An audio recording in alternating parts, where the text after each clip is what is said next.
Good evening.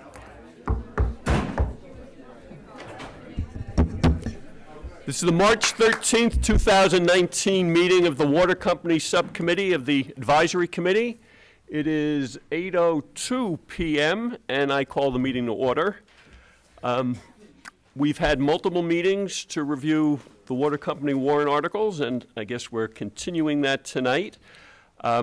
We will be discussing. Yes, sure.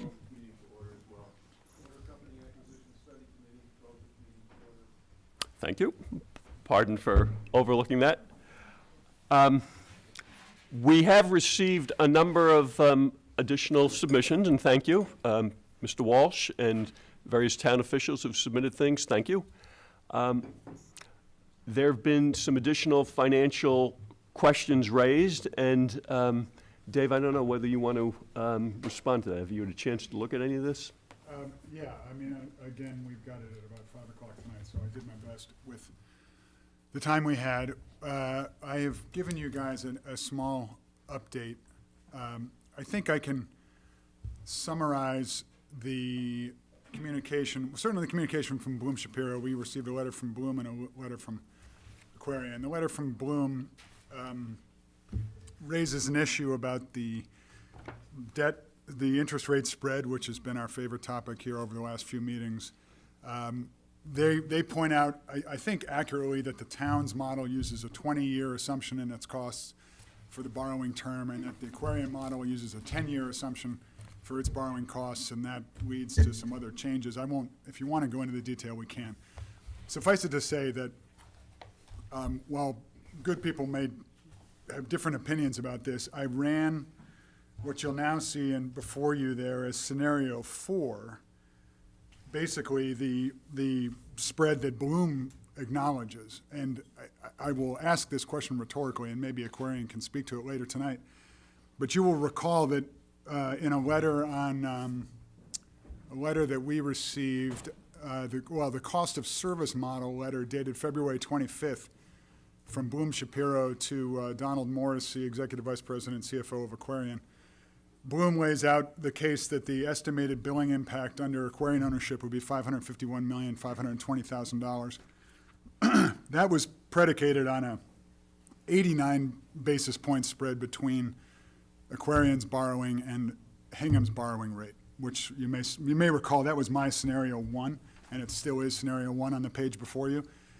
Bloom's letter today seems to indicate that they now believe, I don't intend to put words in their mouth, they can tell me I'm misinterpreting this if I am, but they now believe that 193 basis points rather than 89 would be the appropriate spread. So if in fact that's the case, and they're welcome to disagree with me or tell me I'm misinterpreting that today, then I think scenario 1 is moot, because then no one would be asserting an 89 basis point spread. And so scenario 4 would be representative of what I think, again, I did this quickly, but what I think Aquarian or Bloom had encouraged us to do. That would be 193 basis point spread, and then those other assumptions. I've abandoned the lower inflation costs based on the analysis I presented last meeting.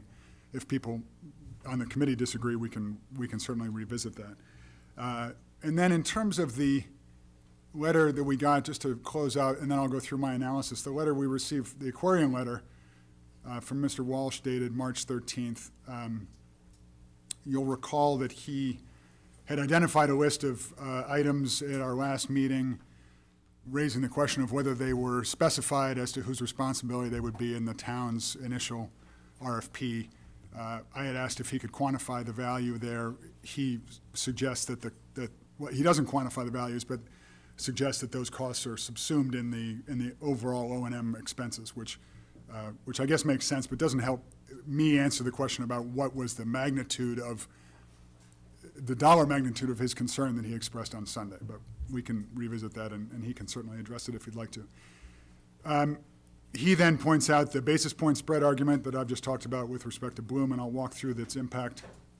And then he goes on to make another point that I think he made in a previous letter. I forget what the date was, with respect to the differential between the town's approved budget for the enterprise fund for the first year, and then the town model, and this, basically, I think, suggesting that the excess above the town's cost that's being collected, that the Selectman Power has spoken to,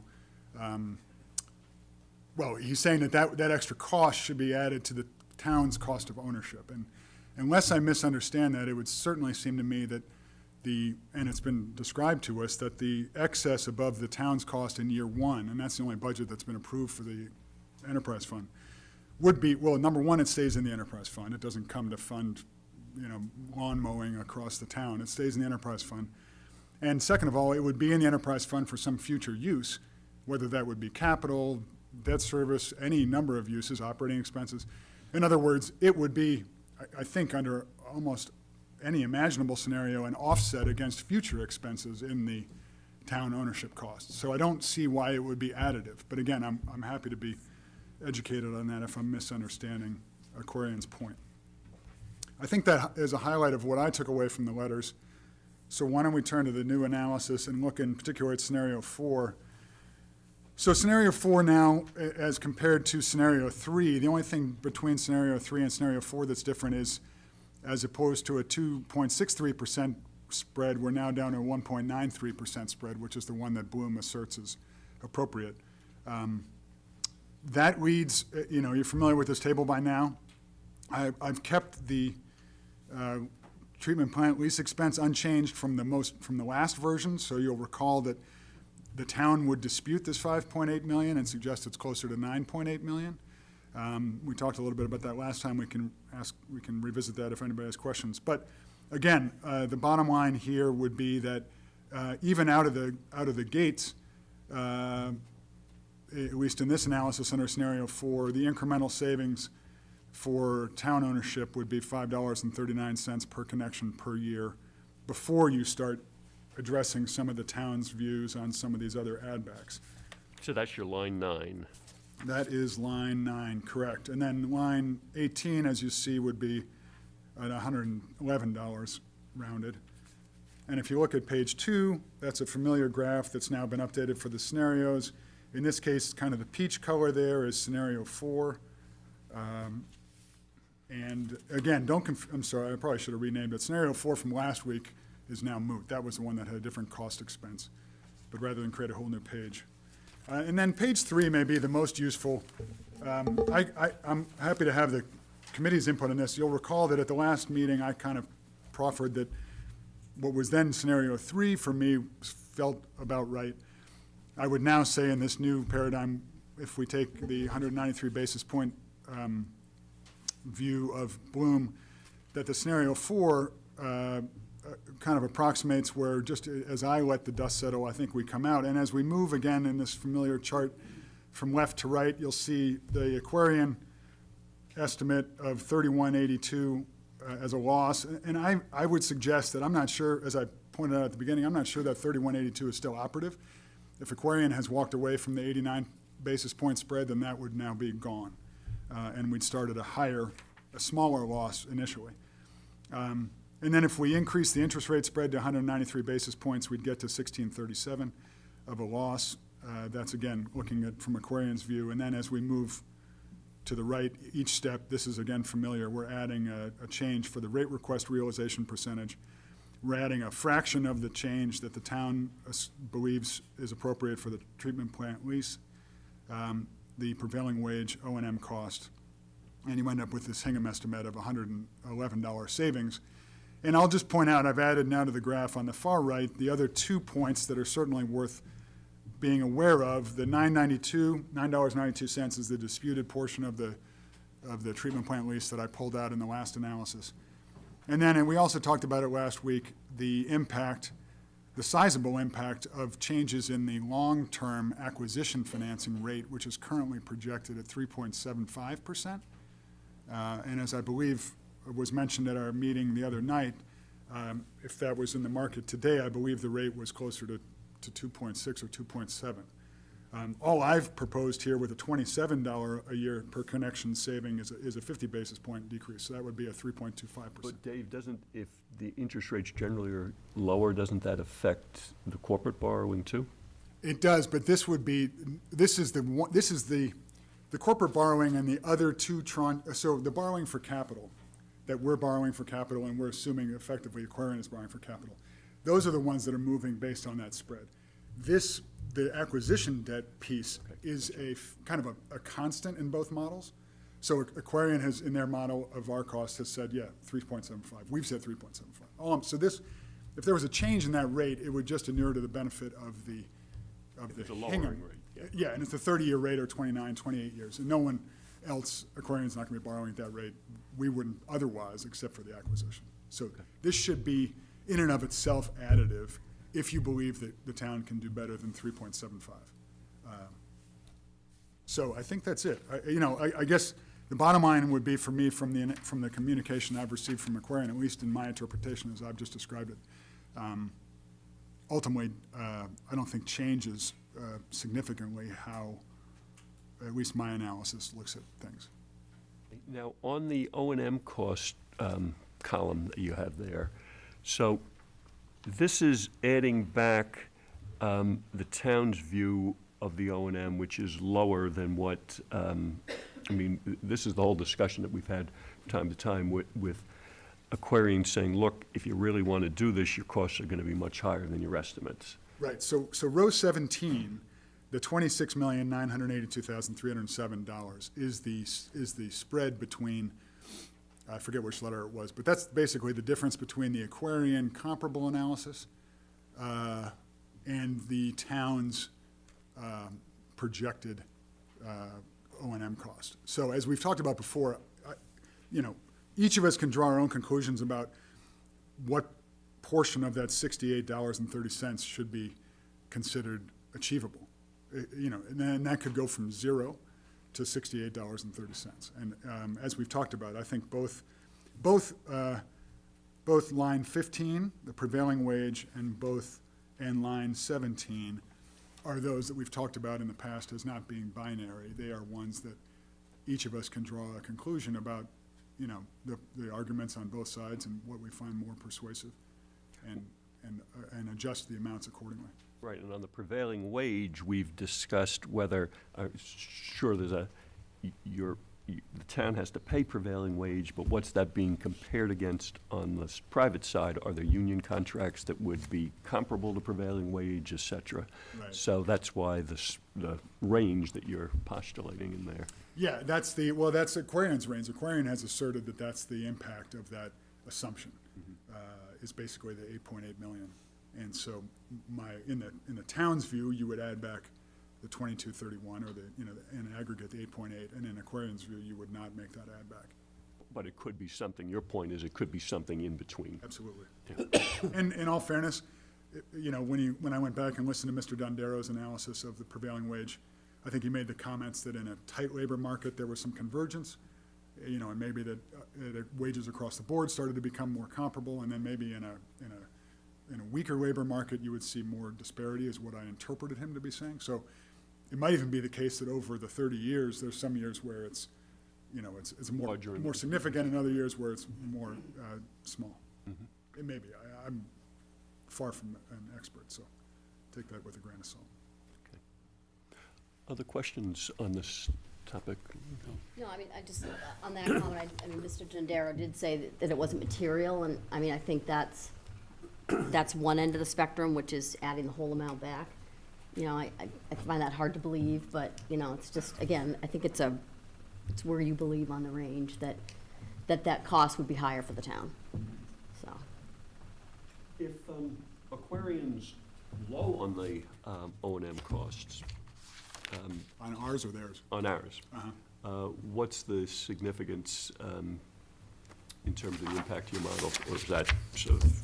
Well, put it this way, I think I did the math right, an extra $1 million in cost would be about an extra $2.50 per connection per year. That's kind of the rule of thumb.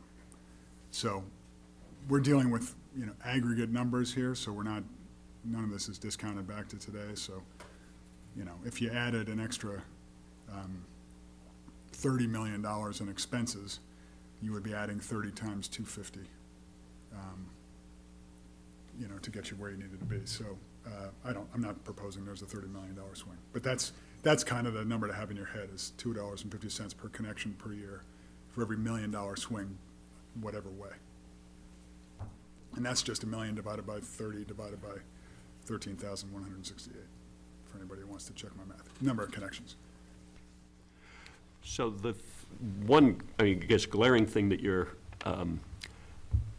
model or your analysis leaves out, although you pointed out in your line 23, is that once the debt is paid off, all these numbers that we've been talking about, both from the Aquarian models and the Anderson models, sort of, I won't say they go out the window, but there's a significant change in that what is the amount of savings after that is about $6 to $7 million? Or do you have the number here? Yeah, Anderson estimates it's $7+ million. All I did for this 468 was just to take the final year of the acquisition debt expense. So there's, obviously, Anderson's seeing some additional expense that I haven't accounted for. So it should be bigger than the 468. And that's an important point. I didn't bring my pie chart tonight. But yes, I mean, basically, your point is well taken, which is that in all of these scenarios for the next 30 years, we are still achieving these savings, depending on where you look on this chart, and while we're carrying the payment back of $112 million worth of borrowing. So once you've cleared that debt and paid it off, you're dramatically different on a cost component basis. So while we're on this, the $112 million, so the purchase price is approximately $108. We have some transition costs. Where do we get the extra $4 million for the 112? Yeah, it's not I have that here. It's not the transition costs. They aren't added into that total. I'm going to start off the top of my head and I'll find the file, but it's the $1.7 million, I think, which they rolled forward to $1.9 million. I've got so many spreadsheets here open. Let me just see if I have it.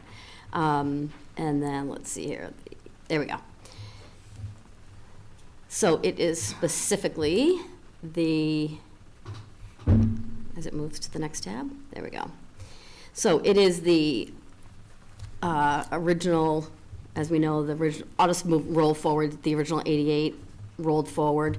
And so they've got that at just under $108 million. And the other components to that are the two amounts that would be refunded to fund balance, which is $320K from the 2012 town meeting, $1,170,000. That is from various reserve fund transfers between 2014 and 16. And then the first year capital replenishment, they're calling it, but it's really the first year CapEx, because there's no extra capital beyond the annual amount that they're incorporating for year one. So it's those four amounts. So the 108, 320, $1,170,000, and then the $2,070,000. I mean, $2,007,000. So that's the 112. What's the 108 again? The 108 is the original purchase price Oh, no, sorry. rolled forward. Yep, fair enough. Yeah, to the expected purchase date.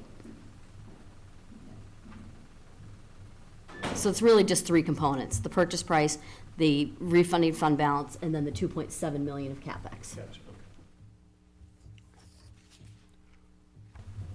Victor, I might just maybe one last point on the borrowing spread here, the difference between a 2.63 and 1.93. Again, in the grand scheme of things, I don't think it swings this conclusion either way. But I would just point out that the 20-year borrowing, some of this delta is coming because in the Anderson model, there is an assumption of a 20-year borrowing by the town for capital. Every borrowing for capital is going to have a 20-year term, which pays a slightly higher rate than a 10-year borrowing would be. And so Aquarian asserts that they're going to be borrowing on a 10-year basis, which is what they did. If they last borrowed 2011 on the water treatment plant, if they borrowed 2021, that would be, if they repeated that, there would be another 10-year note. And so part of the reason that the 263 is close to the 193 in Bloom's view is that town's running at a 20-year rate, and the Aquarian's running at a 10-year rate, and when you try to, make those roughly equivalent, that's what you end up with. Having said that, I imagine the town, my hunch would be the town is not required to do a 20-year rate if there was something more economical at the time, as I'm sure Aquarian might make the same analysis.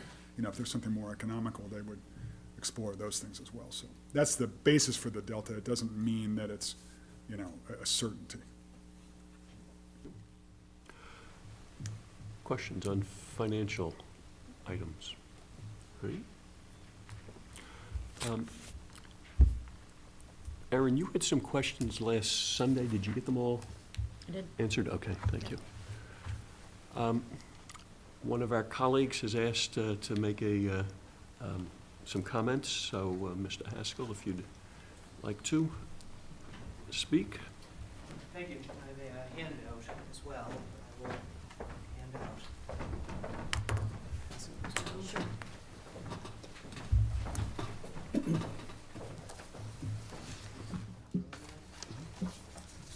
My name is Eric Haskell. As you know, I'm a member of the advisory committee, but not a member of the subcommittee.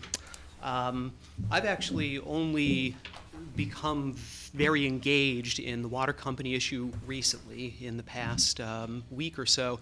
That was for two reasons. First, advisory held its first full committee hearings on this just 2 days ago.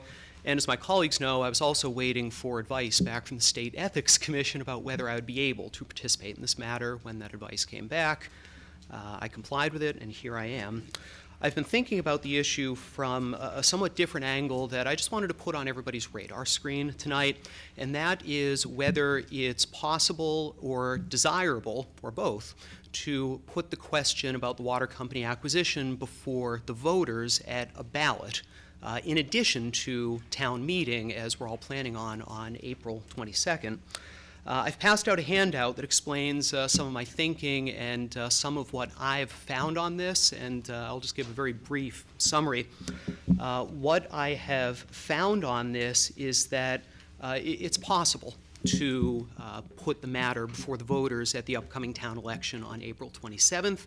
It would require some cooperation. It would require frankly, town meeting conceding some of its authority to authorize the purchase to the voters. What I mean when I say that is the 1879 charter gives town meeting the authority to execute this, and town meeting could do it on its own if it wanted to.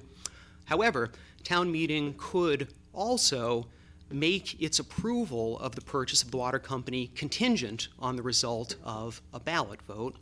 And state statute, chapter 53, section 18A, provides a mechanism by which the question could be put before the voters in time for the regular town election on April 27th. As a practical matter, the only body that can choose to put the question before the voters at this late date is the Board of Selectmen, at least for this upcoming town election in 2019. Future years would be a different story, but I don't really think it's on the radar screen to let this drag out for that long.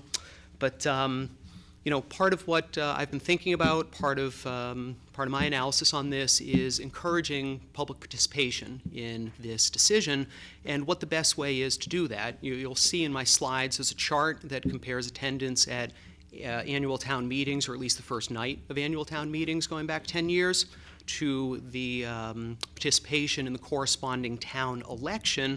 And you'll see that even the sleepiest, lowest turnout election draws more participation than the most robust, highly attended town meeting. It occurs to me that with a decision of this magnitude, this consequence for the town and for the town's relationships with some of our neighbors like Hull and Cohasset, that encouraging as much participation as possible through the ballot might be something that that we want to do. So this is a topic that, for my part, I plan to continue to think on and to work up. I'm happy to talk to any of my colleagues or any members of the public who want to speak with me about this, but My conclusion, as the slides indicate, is that submitting the purchase question to the ballot is not required. It's not something that needs to be done, but it is something that town meeting can choose to do, and it's something that might be desirable in this situation. I should also mention the very last slide. There's some pictures there. I actually went back into the history books for examples of similar things happening in the past.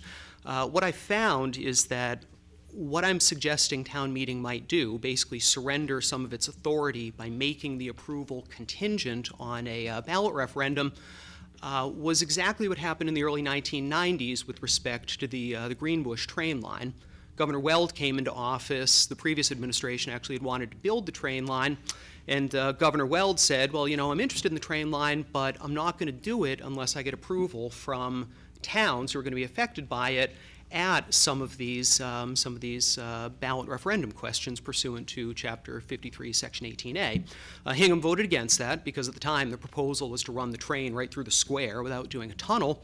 And Governor Weld, some fits and starts, he honored that, and he gave the town the breathing space to negotiate what it ultimately negotiated with the tunnel and the mitigation fund and so on and so forth. And so I guess my point in bringing that up is there is a precedent for somebody who has the authority to make a final decision to surrender some of that authority to the voters. You're not saying that town meeting had an opportunity to vote on this and then deferred to the ballot? No, I'm sorry, Vic. It's really not an exact analogy. So your analogy you're making is with respect to the decision maker, in this case, Governor Weld. That's right. Okay. The decision maker saying, I could just go this alone, just like town meeting could choose to do with the water acquisition. But the decision maker could alternatively say, I want to do it, but I'm not going to do it unless I have the buy-in from a ballot referendum. It's what Governor Weld did in the 90s. It's what town meeting could choose to do on this, and I'll leave it at that. Thank you. Thank you. Yes. Eric, before you sit down, I'm unclear on one thing. So you said, I understand, I think, your overall point. Yes. But you had said that both the Board of Selectmen needed to sort of relinquish that right, so to speak, or share some of that right. But how would that logistically work? Because then you also said that they needed to, I'm confused about, I guess, how both town meeting and the Board of Selectmen need to work together if they were to choose to do that. So town meeting has the exclusive authority to choose to purchase the water company. What I'm suggesting is town meeting could choose to make that authority contingent on the ballot vote at a referendum. If the matter is going to be put to the voters in this coming town election on April 27th, as a practical matter, as a matter of the timing, the only body that could actually put it on the ballot is the Board of Selectmen by a simple majority vote at any meeting. And so if this matter were to be, they would have to happen in conjunction. If this were to be put to the voters in April, first it would require town meeting, possibly on the recommendation of the advisory committee, to choose to make its approval contingent on the ballot. And it would also require the selectmen to choose to put the matter on the ballot so that the voters would have that opportunity. Thank you. I wondered if the town meeting vote is going to have to be a two-thirds vote. Yes. Are you contemplating a two-thirds vote on the ballot or a simple majority vote on the ballot, or is your thinking still undefined in that regard?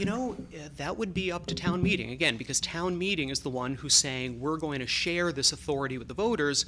The terms that town meeting sets would be up to town meeting. There are some provisions of the general laws that make town meeting, or in some cases the action of a city council, contingent on a simple majority. There are other provisions of the general laws that actually impose more stringent requirements, and that would be a choice for town meeting to make. And has town council had an opportunity to assess this as yet? Not yet, no. Truth to tell.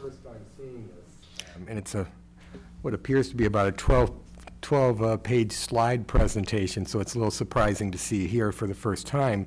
But I am happy to answer for the board my view on this, because I have a pretty strong view. So if you'd like to hear that, I'm happy to do it if Mr. Haskell's done speaking. Well, I guess I actually, one question then. Absolutely. So you said it'd be up to town meeting to decide whether it'd be two-thirds or at the ballot or majority? What's your view? My view is that this situation bears some resemblance to a Proposition 2.5 situation. It doesn't trigger the letter of Proposition 2.5, but in some ways it comes from the same spirit as Proposition 2.5. The way a Proposition 2.5 override would work is, the way a Proposition 2.5 debt exclusion would work is 2/3 at town meeting to authorize the issuance of the debt, majority at the ballot to approve it. And in answer to the previous question, no, I haven't passed this around yet. My goal tonight is to start the conversation and hopefully continue it next week at the full advisory committee.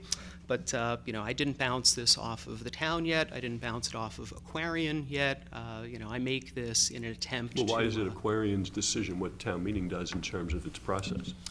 I suppose I should say I haven't bounced this off of either the proponents or the opponents. I'm coming at this from a neutral viewpoint, and in my view, this is a process issue that really is a neutral thing. It's not about whether this is going to help one side or the other. It's about whether the process encourages the kind of public participation that we as an advisory committee and ultimately town meeting feel ought to participate in this decision. Libby? I had a question, but I know I'm recalling back to, I think we've gotten so caught up in some of the financial weeds because there's been so many numbers and analysis going back and forth that I actually, brought this up at our the first organizational meeting that we had, I think, when we were just kind of hitting highlights. It's kind of fallen off the radar screen, so actually it's interesting that you brought it up. Just a question about that timing is, so I know there's a deadline of whatever, March 21st for getting something on the ballot. I think that's something that has to go to the state before it can appear on the town's ballot, which is what, April 27th is town election. Could the selectmen vote after town meeting and have something to appear on the ballot? Like after, because April, that's a 5-day window, so. That's right. So the How would that work? So the statute and the mechanism that I've identified, that Chapter 53, Section 18A, requires a 35-day advance notice, basically, to put something on the ballot for a regular town election. And that deadline would be at the end of next week, so if it's going to be placed on the ballot by the selectmen for this coming April 27th, it would have to happen by the end of this coming week. Putting it week? Of this coming week. Yeah. The Okay. week of the, what is that, the 18th, 18th, 19th? Yeah. Oh, it's yeah. on there, okay. Yeah, exactly. Putting it on the ballot for a future election is also a possibility, but as I mentioned a moment ago, I don't think that putting it on the ballot for a future election where town meeting votes on it this year personally isn't something that I would advocate or that I would support. Yeah, so just to belabor the That's right. process, okay. So if the selectmen would have to vote to put it on the ballot before town meeting or before, well, I suppose not before the advisory committee's recommended motion, but they'd have to do it, if the advisory committee's making a recommended motion on Wednesday, which is the current plan, 20th, then the selectmen would have to either have acted previously or act the next day and get it in that day. I think that's right. At this point, we are down to the wire on this, and that's the chief reason that I wanted to start this conversation this week, as soon as I was able. So if town meeting were to vote to make it contingent on ballot vote, as you're suggesting, and the selectmen chose not to put it on the ballot, or simply failed to act because there wasn't time, then there'd either have to be a special election or we'd be waiting a year. We'd be waiting a year because the mechanism that I've identified here, this particular statute, only permits questions to be put on the ballot for a regular town election. I should mention the statute that I've identified, Chapter 53, Section 18A, is typically used for non-binding questions. One way to get a question on the ballot through that statute is a citizen's petition, and it's often used for give elected officials the sense of the voters kind of stuff. But the fact that it's typically used for non-binding questions, in my view, doesn't mean that town meeting couldn't choose to respect the outcome of that election anyhow. But in response to your question, yes, that's right. If town meeting were to vote to approve the acquisition contingent on a ballot vote, and the ballot vote didn't occur this year, I suppose the recommended motion or the main motion at town meeting could be phrased in a way to say when the ballot vote would need to occur, but that would be the determinant. And Victor, I would just say, we held our first meeting the very night that the warrant got opened. I looked back, it was January 31st was when selectmen, or I guess town administrator met with the selectmen to open the warrant, and we met that very night. So, I think we're all trying to do our best to accommodate an extremely compressed timeline. So I think when it's something important, we all do what we have to do to move the train down the tracks. Thank you all. Thank you. Thanks. Yes. All right, so, like I say, this is the first I'm seeing of this. However, and as Mr. Haskell says, even the statute he's proposing is for non-binding questions for ballots. However, I can tell you that putting a question on the ballot concerning the potential water company purchase would be basically irrelevant to the purchase. It would have no effect whatsoever. As to the concept, let me read you just from the statute itself. So this is Chapter 139 of the Acts of 1879, Section 11, if anybody wants to follow along. The authority to purchase said franchising property is granted on condition that the same is assented to by said town by a 2/3 vote of the voters present and voting thereon at any annual meeting, or at a legal meeting called for that purpose, a special town meeting. Basically, the statute sets up the purpose and the method to exercise the option. There's a lot of case law on this, and the way to exercise this option is the town meeting vote. In fact, the town meeting vote is the purchase. There's a period of time afterwards. We've talked about it during the good husbandry period. We've talked about that on a couple occasions. So at town meeting, when the town meeting votes, that is the purchase. So when the courts and everyone looks to what day did the town purchase the water company, should it decide to do it, that's the day. Everything after that is good husbandry. The statute does not provide for any method to transfer authority from town meeting to some other entity. So I would tell you, I do not believe that this would be a process that would make sense under the statute that gives the town the authority to do this. You think a contingent vote would not fall within the wording of the statute? Correct. Victor, can I just ask? Sure. And what year was that statute? The statute was from 1879. Okay. Yeah, I just wonder if they ever contemplated in 1879 that it'd be $112 million to buy it. Yeah, And the actually, town the- would be buying that. Yeah, the cases on these statutes, there were over 100 of these statutes when they were first initiated, because a lot of municipalities, this is how the water company was started in many of them. And so the case law basically spreads out. Most of the communities did it in the early days, late 1800s, early 1900s. But since then, there have been a number of communities exercise it, and about every 10 or 15 years, there's another case on this. So I would just tell you, the courts are somewhat familiar with these statutes, but I would tell you that I don't believe that what was proposed would be authorized under the statute that the town of Hingham is authorized to purchase the water company.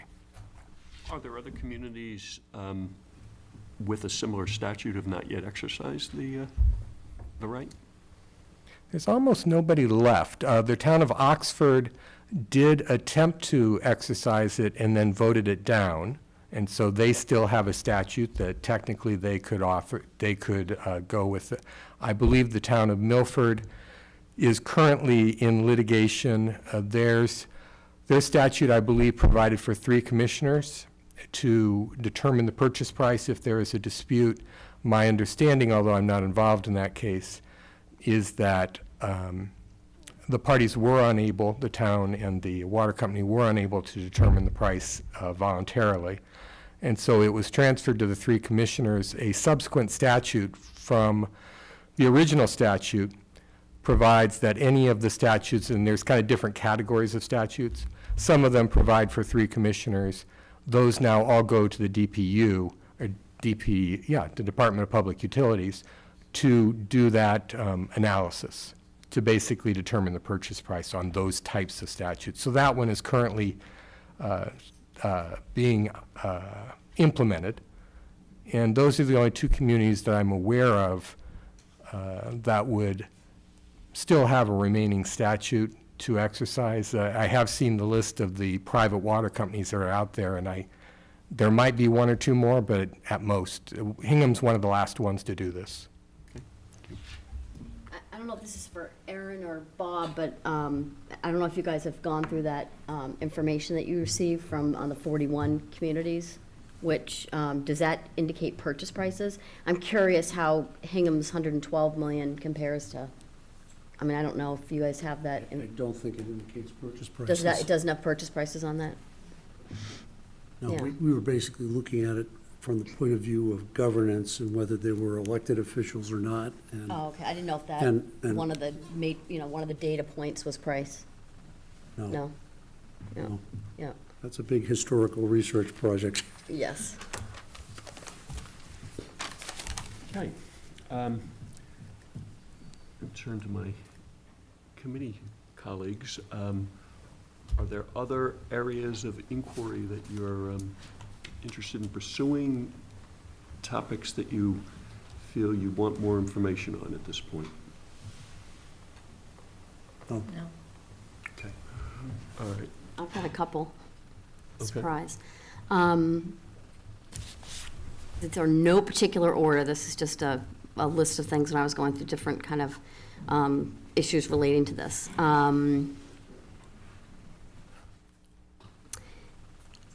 One of the topics that's been big in my mind is liability, and I wonder,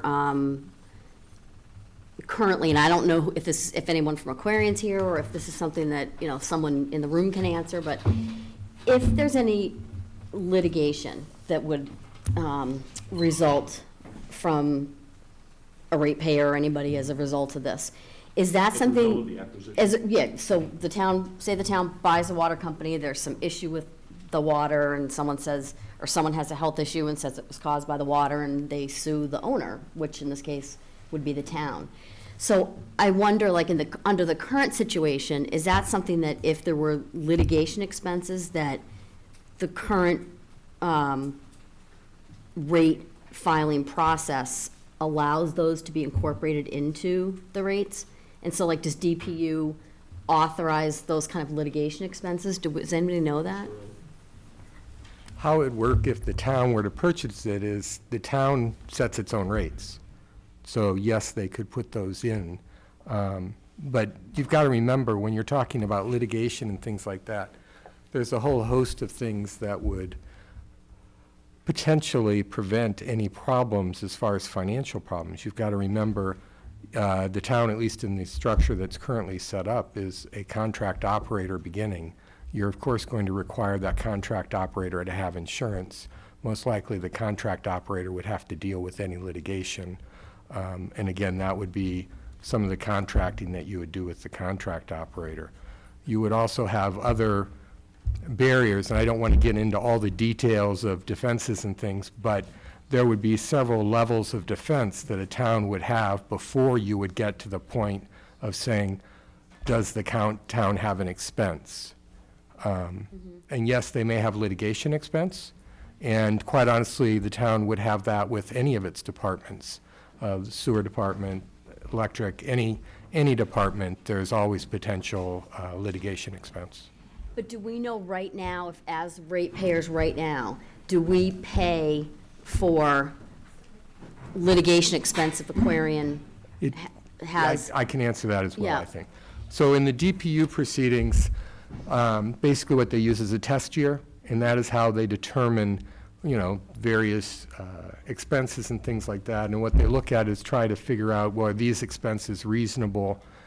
And so, for example, in the Oxford litigation that I mentioned, there was a dispute in the DPU about whether those expenses, they were significant for Aquarian, whether those expenses could be put into the rates.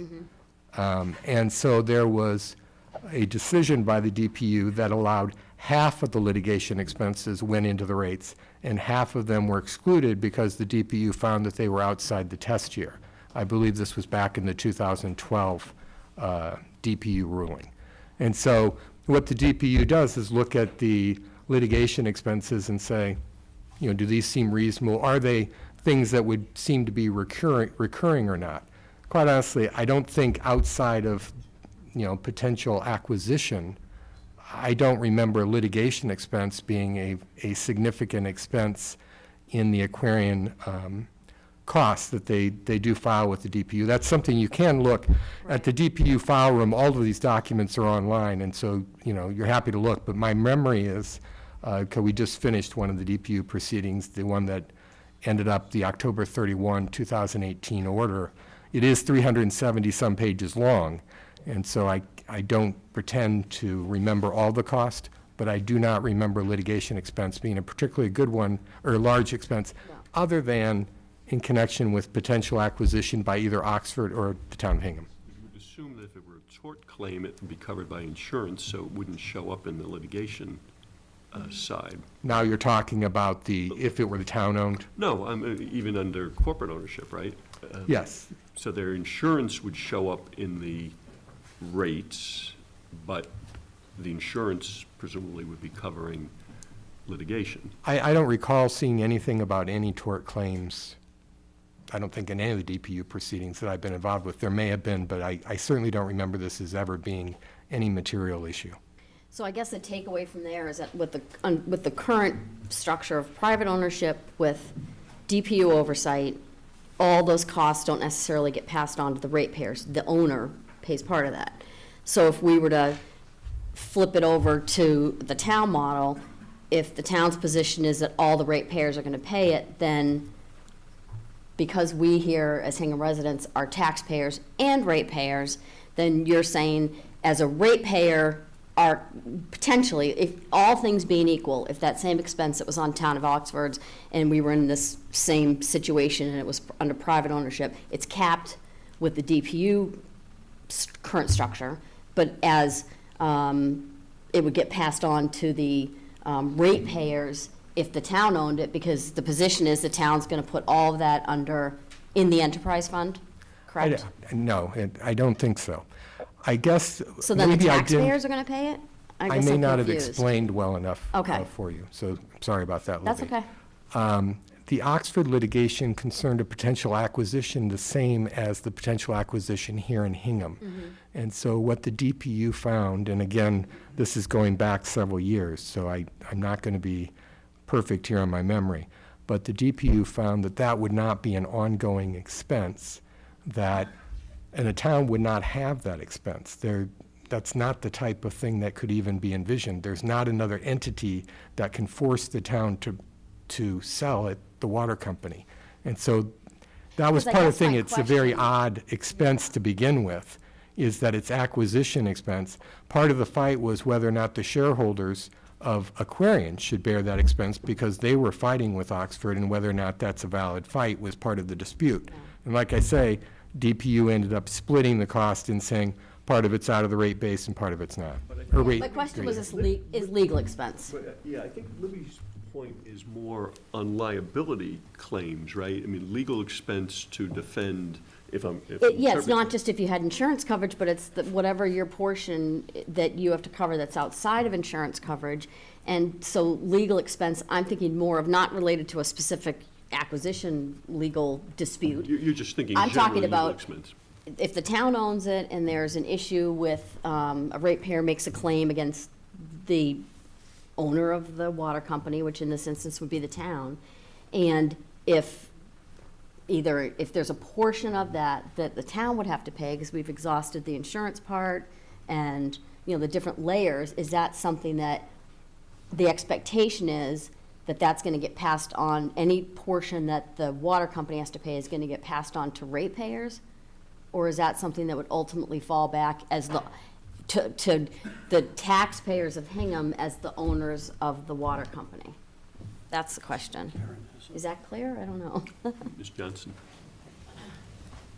I don't need to step up in front of Carrie, because I'm not a litigator and I don't pretend to be one, but I think Josh was trying to answer this question maybe early on in one of our first meetings, because I think you did bring up the notion of a cause of action, that might be brought by a ratepayer. And I think my recollection of his response was that's another, I think, benefit to the system that we've proposed, where we would be contracting with a corporation that would be responsible for the operation. So the cause of action would really be generated by the action or inaction of the operator.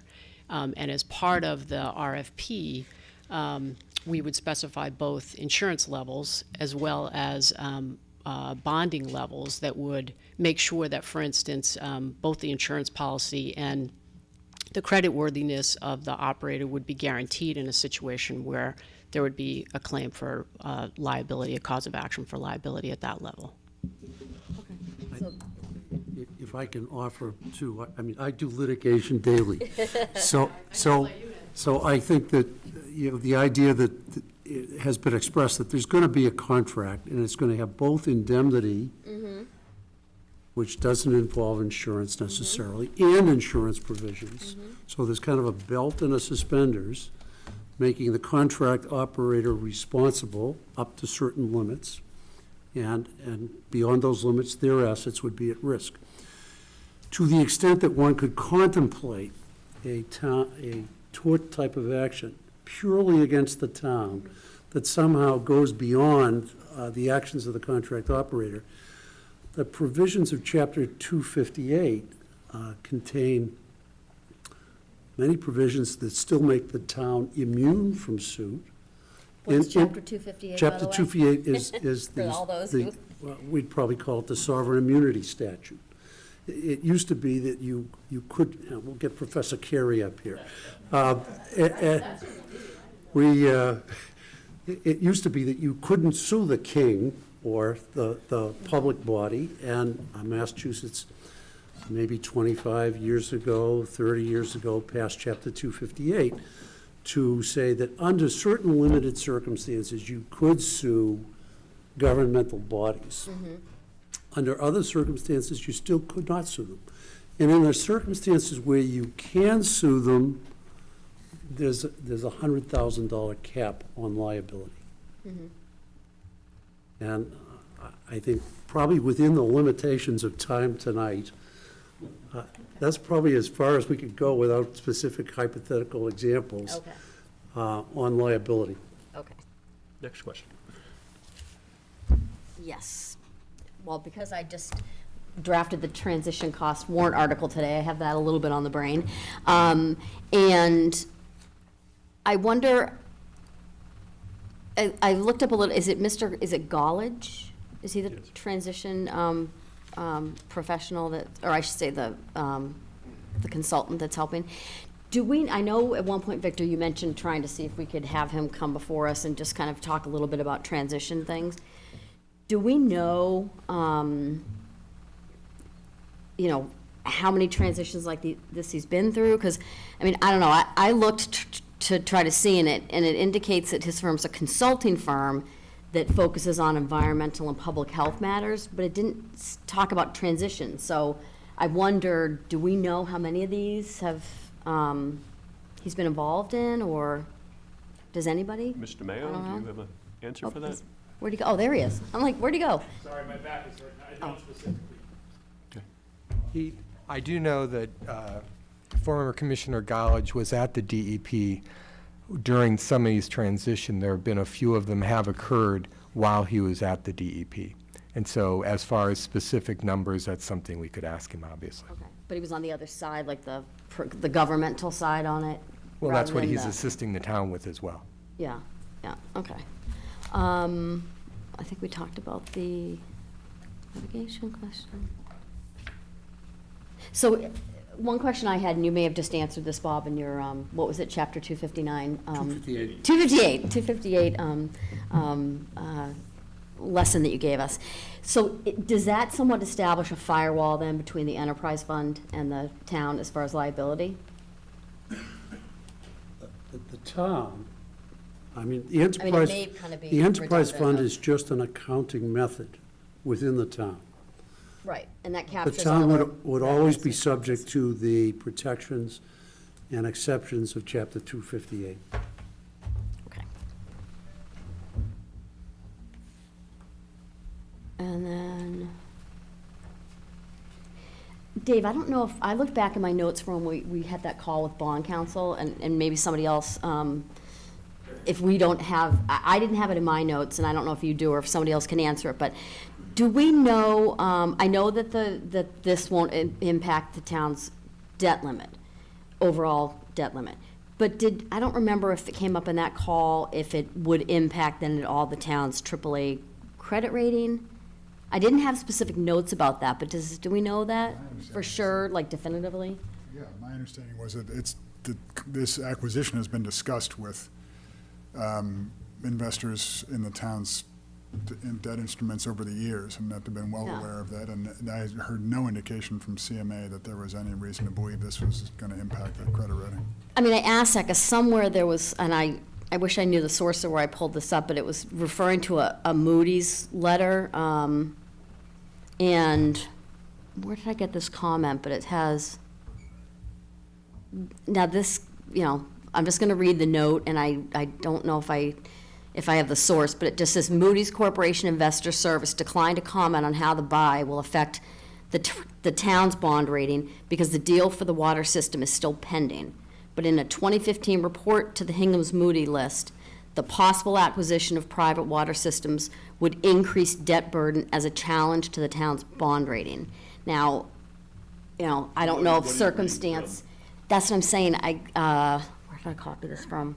And I have a copy of the Moody's report, and it was a link from, I'm trying to think, I can find the source, because I just copied it and put it on my sheet. And maybe circumstances changed from the time that Moody's report was issued, but does anyone know? Mr. Asher? Yeah, that'd be great. Because maybe the transaction changed between then and now, I don't know. I just want to make sure that we, Jonathan Asher, 5 Common Street. I think if you recollect, the town's financial advisors, capital market advisors, presented to the Board of Selectmen in August. Yep.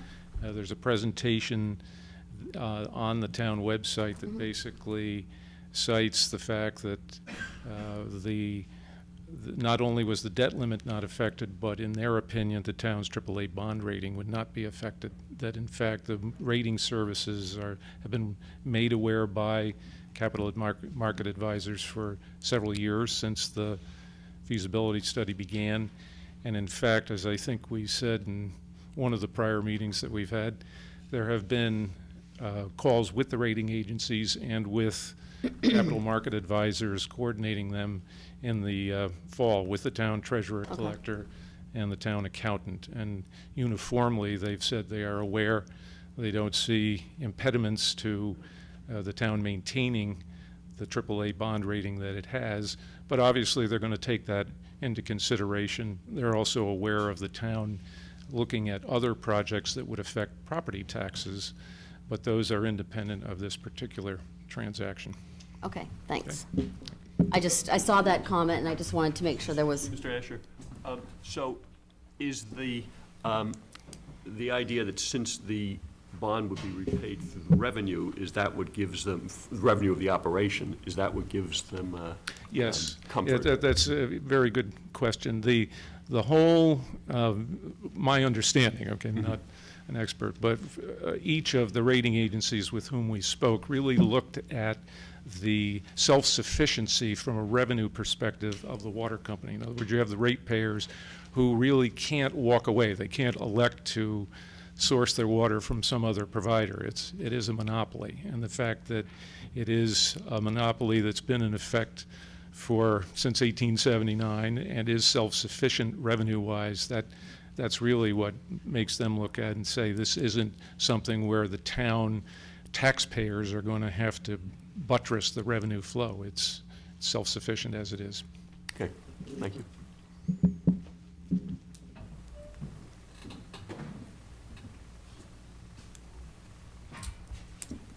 Others? I mean, you know, they're not really questions, a couple other just things that are. sort of- Discussion points, sure. Yeah, but that's fine. Okay. Yeah, I mean, it's more so about when we're kind of coming to the point of wrapping it up and just kind of looking at the, you know, Sure, well, let's proceed then, and start talking about the articles, and MM is the big one, of course. We need to make a recommendation to full advisory. We don't need to, in fact, you know, our recommendation isn't going to be what the town meeting proceeds with. That'll be full advisory. We have our comments in draft, which, I mean, I hope to discuss. Certainly, Bob's got his well along. Thank you for the diligence there, Bob. So we can discuss those, but I don't think we're going to be voting on the comments. But I do think we want to start talking about what we would recommend as an approach to full advisory for their meeting on Monday. So Bob, why don't I start with you as sort of the senior fellow here? What are your thoughts on Article MM? I've been very impressed by the quality of the financial analysis that has been done for so many years on behalf of the town, and by Dave and Libby's approach to really bringing some fresh set of eyes and minds to the financial questions. And I am, personally persuaded that I'm very comfortable with the idea that this is going to represent not only a savings, but a substantial savings to the town and a substantial benefit to the town over the course of the 30 years. And thereafter, for my great-grandchildren, or since you made me the senior person, it's going to be an even more substantial savings. I have no question in my mind that the quality of our Board of Selectmen and volunteer participants in the town are going to be able to handle the transition, hire good people, and run a water system as it should be run. Probably we're going to get better at it than anyone else. I was very impressed the other night by the comment about how Hyannis, that took over its water system, brought their unaccounted water from 16% down to 6%. I know that's a challenge with an old water system, but that's a challenge irrespective of who owns it, and it's a challenge that the ratepayers are going to have to pay for one way or another. Based on Aquarion's history versus the aspirational intent of the town of Hingham, I think we're going to end up with a more reliable water system under town ownership. We're going to have local control. It's going to be transparent. I do think, and this goes to some of the other articles, that the town has a lot of different options governmentally in the future. I think through all the listening that has been done by the Board of Selection and Board of Selectmen and this committee, that the idea of having a transition and evaluation committee appointed to examine over the first few years of operation of the water system, what the best way would be to go forward after we have the initial knowledge, is a very good idea and one that I would support. So I've got probably 100 other ideas swimming through my head because of all the meetings and things that I've heard, but my bottom line is, I think I've stated the major reasons why I would support a favorable recommendation on Article MM. Thank you. Libby, what's your thinking at this point? Can you come back to me? I feel like it's like a dinner, I'm the last one to order. Yeah, because I know on the agenda originally it wasn't that we were voting, and I was kind of hoping, but, We talked you know. on Sunday about voting. We had actually talked about, previously, about voting on Sunday. Yeah. So, I mean, I respect you. If you haven't Yeah, come yeah. to a decision, I'm okay with that. No, I know But tonight's don't the say night because it tonight. wasn't on the agenda saying vote, that wasn't the reason, okay? Oh, okay. Yeah, no, that's fine. No, I'm prepared to make a decision because I know we're getting to the end of the wire on this. It's just a matter of, it would have been great if we had till Monday, but. Erin, what are your thoughts? So I too thought about this holistically, not necessarily only with regards to MM. But, starting in September, when we were assigned to the Water Acquisition Committee, I felt like I had a reasonable handle on some of what the team was doing. But as in most things in life, as I learned some, I realized just how much more I needed to learn. I think since then, we've had the privilege of receiving information from the town, from Keep Aquarian members, from Eversource, from the EPA, from the DPU, from Anderson Tax, from Dave Anderson, who I believe has a black belt in financial modeling. And, that's just to name a few that we've had access to or we've sought out. We've considered the financial implications, philosophical implications, environmental implications, logistical. We've listened to concerns of whole residents, concerned about governance structure, prevailing wages, buying power of aquarium, the right. I mean, I could go on, kind of to Bob's point about how there's a lot swimming around. What might surprise you is that, we've spent a lot of time focused on the financial implications, rightly so. However, my decision really isn't based on whether I think we're going to save money, because I believe those models make assumptions that we can't prove, that are speculative, they're educated and brilliant, but as far as I was concerned, I took that and took it out of the way that I thought about this decision. So it really allowed me to focus on the more environmental, the philosophical, and the logistical considerations of this decision. In 30 years, I will be 75, and I don't look at this as my children's water. I think this is impactful to me, to my children, to my grandchildren for sure, but this really, I feel, affects me personally. I hope when I'm 75 that my water will be safe and run effectively, and that the aquifer that feeds my water will be protected. And for this consideration, I want to know who owns that land. I want to know that that land and that water treatment plant is protected. So I don't believe that the private ownership has my best interest in mind. I also believe that, we've heard the governance discussion, and we watched that evolve.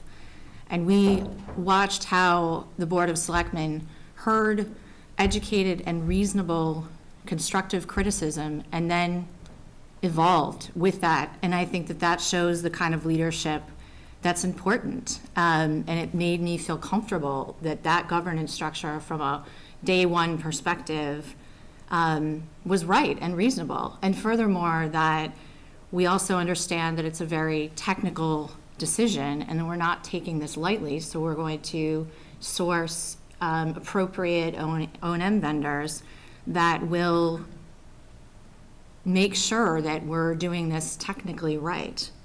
I feel like I have learned more in the last 6 months than I would ever imagine learning about in terms of water and governance and more statutes than I've ever been involved in. But I've also, gained tremendous respect for the persistence and patience with this process that many of those in this room have been witnessed to. So with that in mind, I'm in favor of moving forward. Can I ask both of you, what is your view of the relationship and how this fits in with the other communities? Well, I thought this weekend that at the public information session, that there was a long history of communication and cooperation recited with Hull and Cohasset. We already share, an emergency dispatch operation. I'm sure we share fire and police mutual aid. I know that the town officials of Hull and Cohasset are supporting this acquisition by Hingham. And at the same time, I have to say, I've been impressed by some of the changes in some of the thinking that's, we started out with, there wasn't going to be any kind of written understanding, memo of understanding or written agreement, but I think that because of the listening that's been done, that the selectmen have come around to taking the position that there would be, as appropriate, things put down in writing among the three communities as to how things are going to operate. I also looked over the rules and regulations that Mr. Walsh provided for us that are on file now with the DPE. No, the DEP, I think. The DEP. The DEP. We'd be on file, oh, they're on file with the DPU. But we have a similar set of rules and regulations, which would essentially be our contract with all the ratepayers. And I don't see how ratepayers in one town or another could be treated differently, even if somebody desired to do so.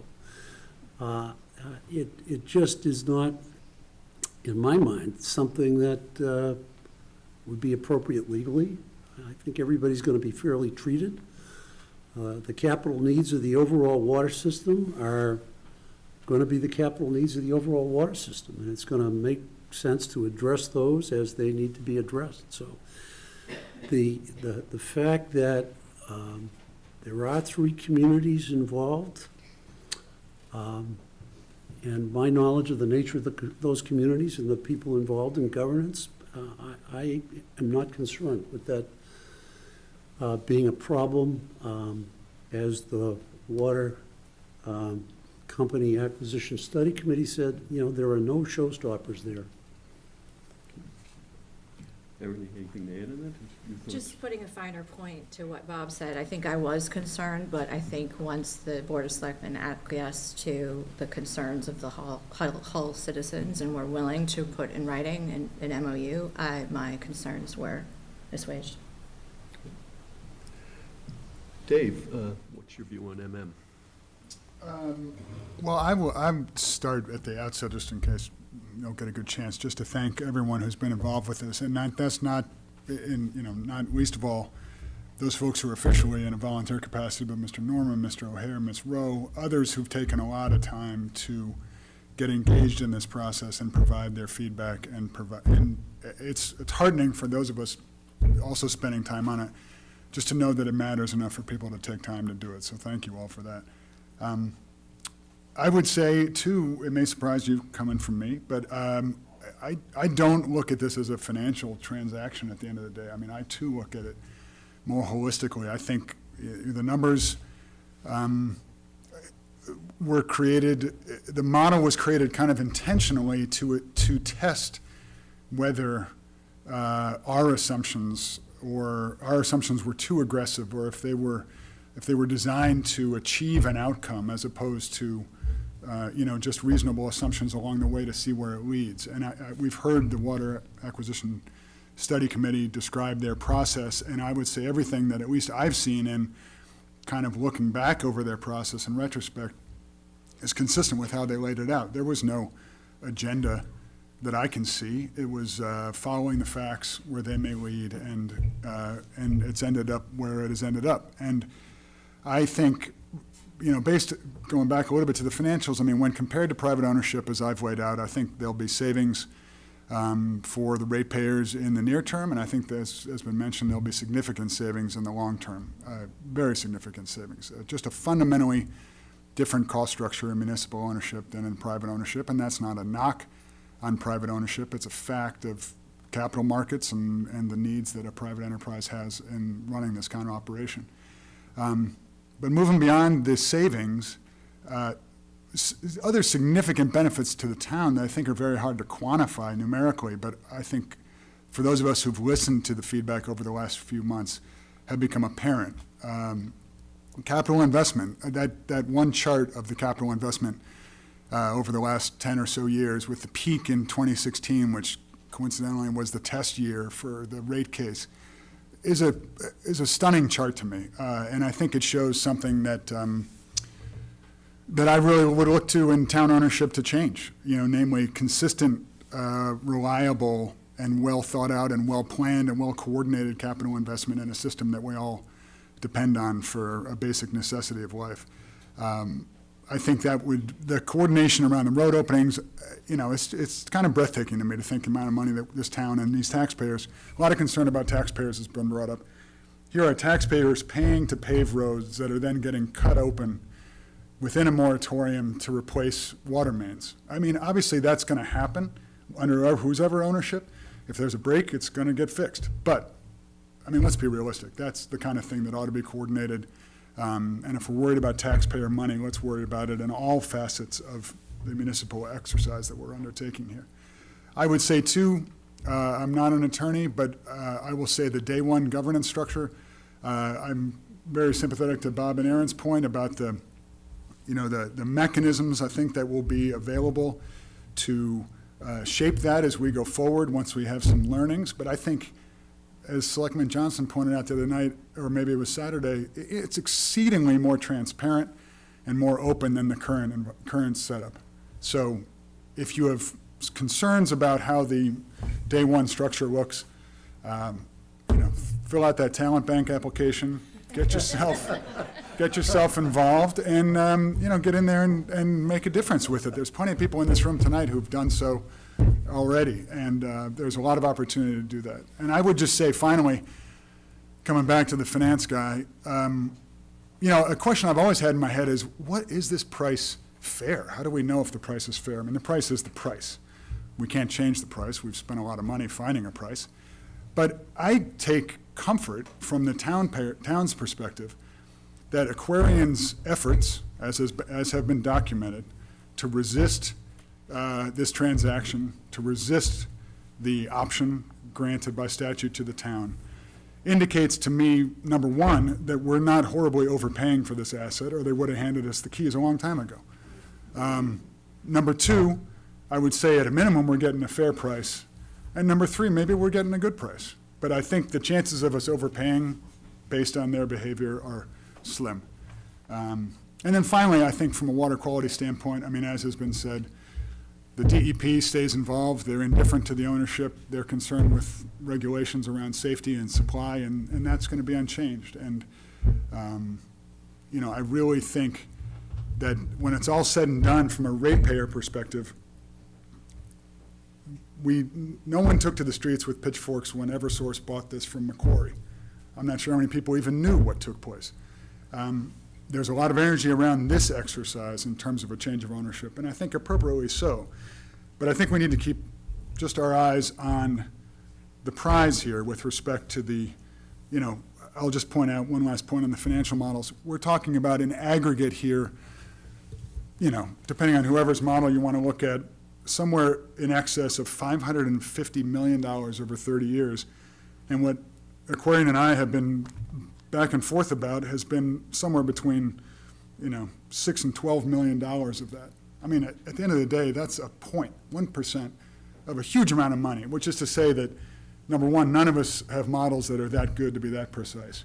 But number two, even using Aquarian's own analysis, if we stipulate for the moment that Aquarian would not present a case that would be that favorable to the town's acquisition, even their own analysis demonstrates that in the worst case scenario, the ratepayers are paying, a couple more bucks a year. I mean, to me, if that's ultimately how it plays out when we look back on this in 30 years, and hopefully all of us can,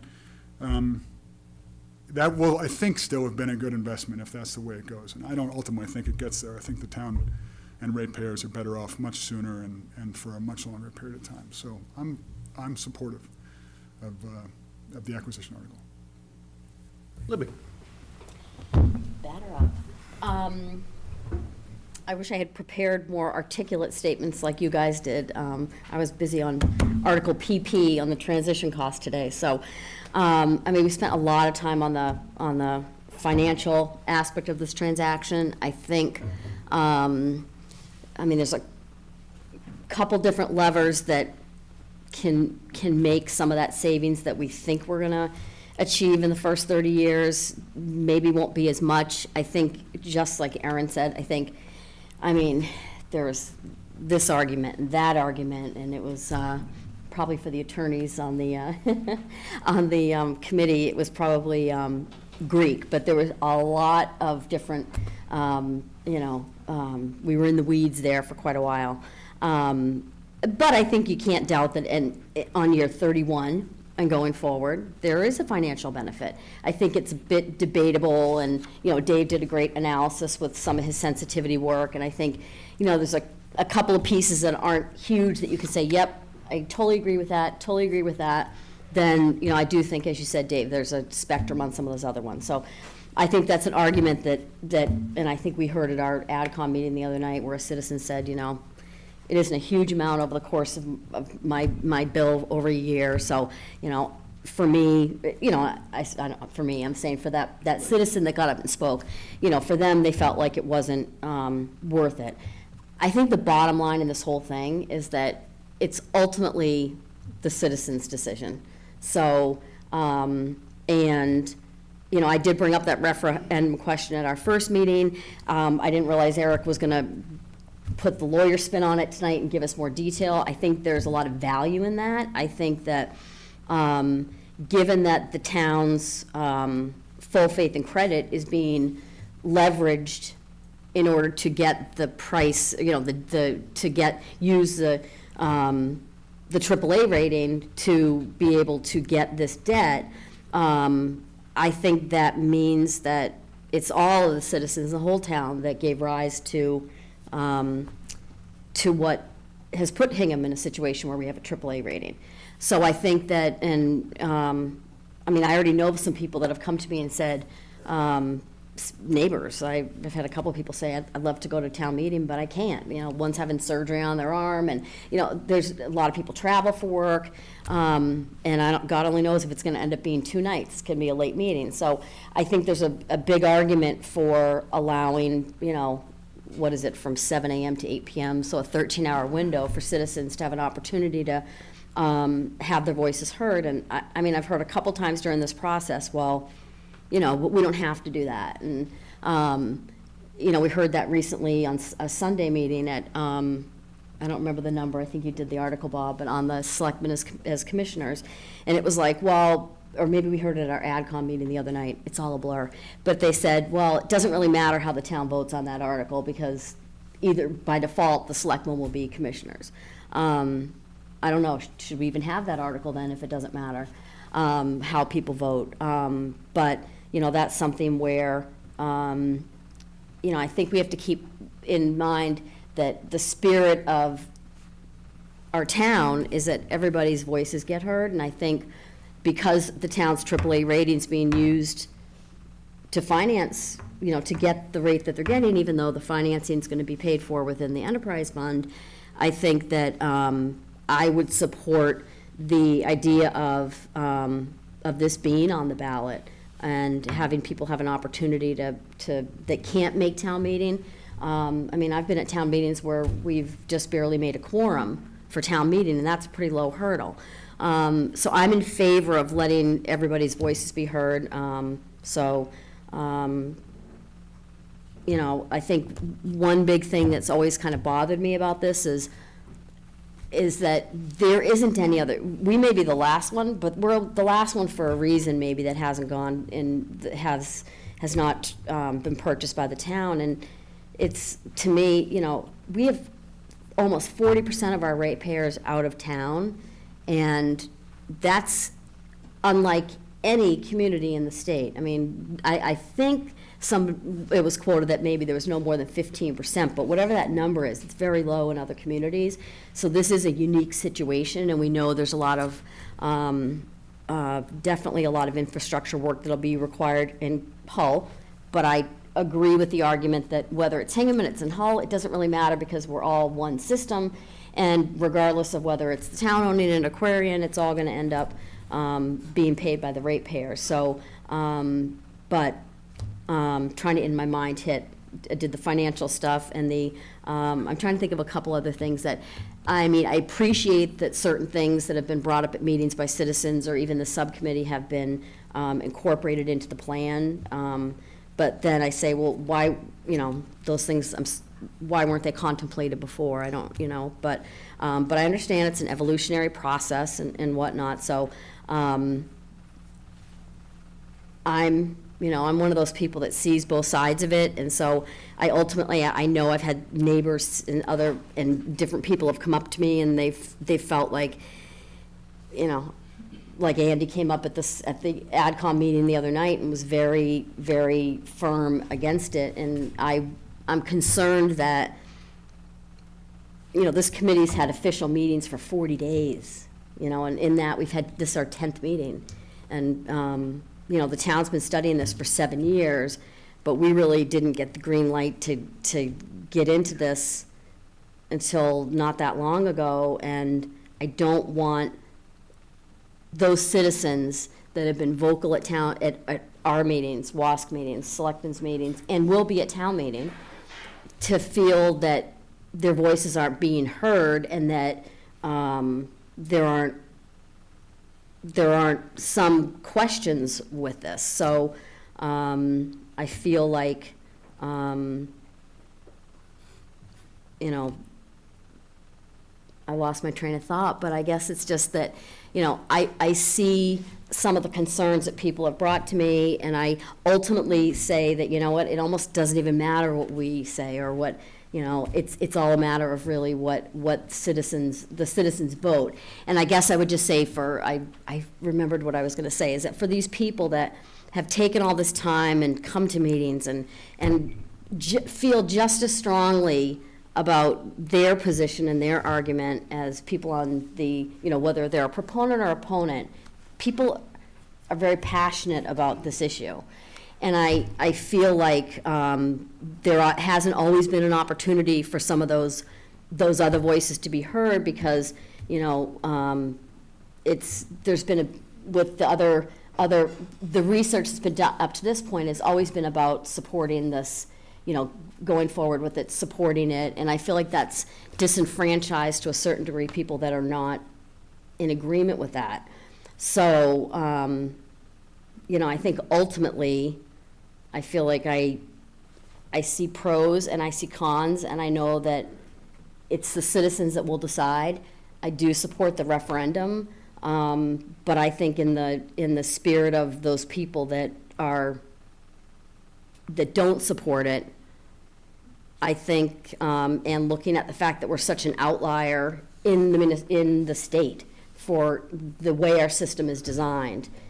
I feel like in the 140 years that this has been in existence, then the towns had the opportunity before and chose not to, and so I guess I would have to say, I want to give those people a voice that are against this and not have every committee in town just say it's a slam dunk, because I don't really think it is a slam dunk. It just depends. Everybody has their own views on what's important, whether the financial argument matters more than the environmental, more than the control or the rates. And, I mean, ultimately, they're the ones that are going to decide, but so that we don't end up with, selectmen and WASC and every committee, whether it's our subcommittee or AdCom as a whole, saying, yeah, it's a slam dunk. I feel like, for that reason, I'm voting against it.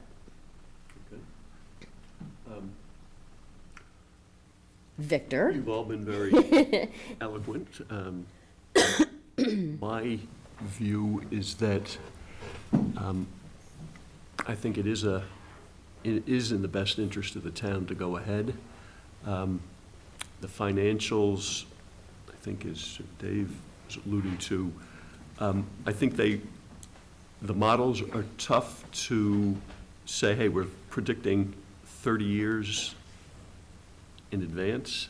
Who knows what's going to happen? But I think that there's enough comfort that the numbers work well enough for the town to take this on, particularly with the debt coming off after 30 years. So then the question becomes, all right, what are we giving up? We're giving up expertise of a company that's in the business of running water. It's been doing it for quite a while, and in a larger area. They can pull in a lot of resources if necessary.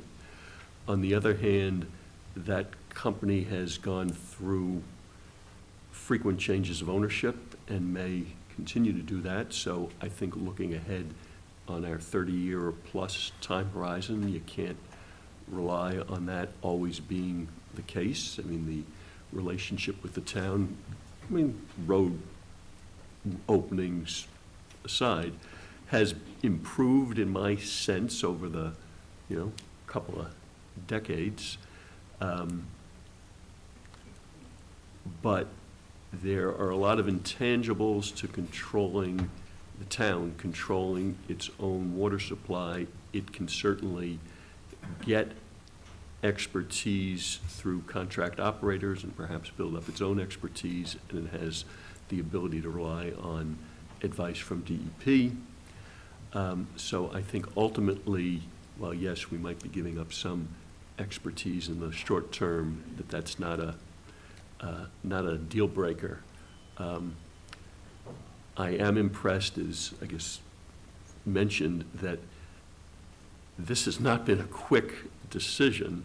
The town has put in a lot of effort to this. I am extremely impressed by the thought and work that's gone into this since 2012 by all sorts of committees and the selectmen. And I want to echo the comments about there have been changes and reactions to comments. I do feel people's voices have been heard. Maybe not everyone's view has been ceded to, because I think that's impossible. Some people are against the purchase and others are in favor, so you're not going to satisfy both. But I think people have been listened to, and I think, again, coming back to the intangibles, it's good to have control over your water supply and your ability to, your water, your land, that's your water resource land as well. So I am in favor of going ahead with MM. Right. For our purposes to advise, to give a recommendation to full advisory, do we need a formal vote? I think it would make sense for you to vote, and it would just be the recommendation. Okay. Then can I have a motion to advance a recommendation? Move that the subcommittee approve and recommend Article MM to the full advisory committee. All right, in favor? Aye. Opposed? Aye. Okay. No abstentions? No. Okay. All right, NN. So Bob, do you want to, this is the governance one, right? That's the latest. Did it change it? Is that the one? Changed again? No, I don't, there might have been a few minor typos or. Richard, can I just ask a process issue? I mean, we're voting these articles, but like MM, we haven't even seen a draft of it yet, so are we? We're not voting the comments. Okay, good. Right, Okay, so we yeah. still have an opportunity to, Oh, yes, great, the- okay. Even the ones that, even, you know. Even the one, yeah, okay. And Great. then full AdCom will have a chance to Perfect, I just discussion. want to make sure. We're- There's that right, we're just- opportunity. Thanks. Yeah. All right, Bob, do you want to walk us through your thoughts here? Yes. And I do have a few extra copies of a draft comment. It remains a draft because it won't be finalized till the full advisory committee has had the opportunity to weigh in on it.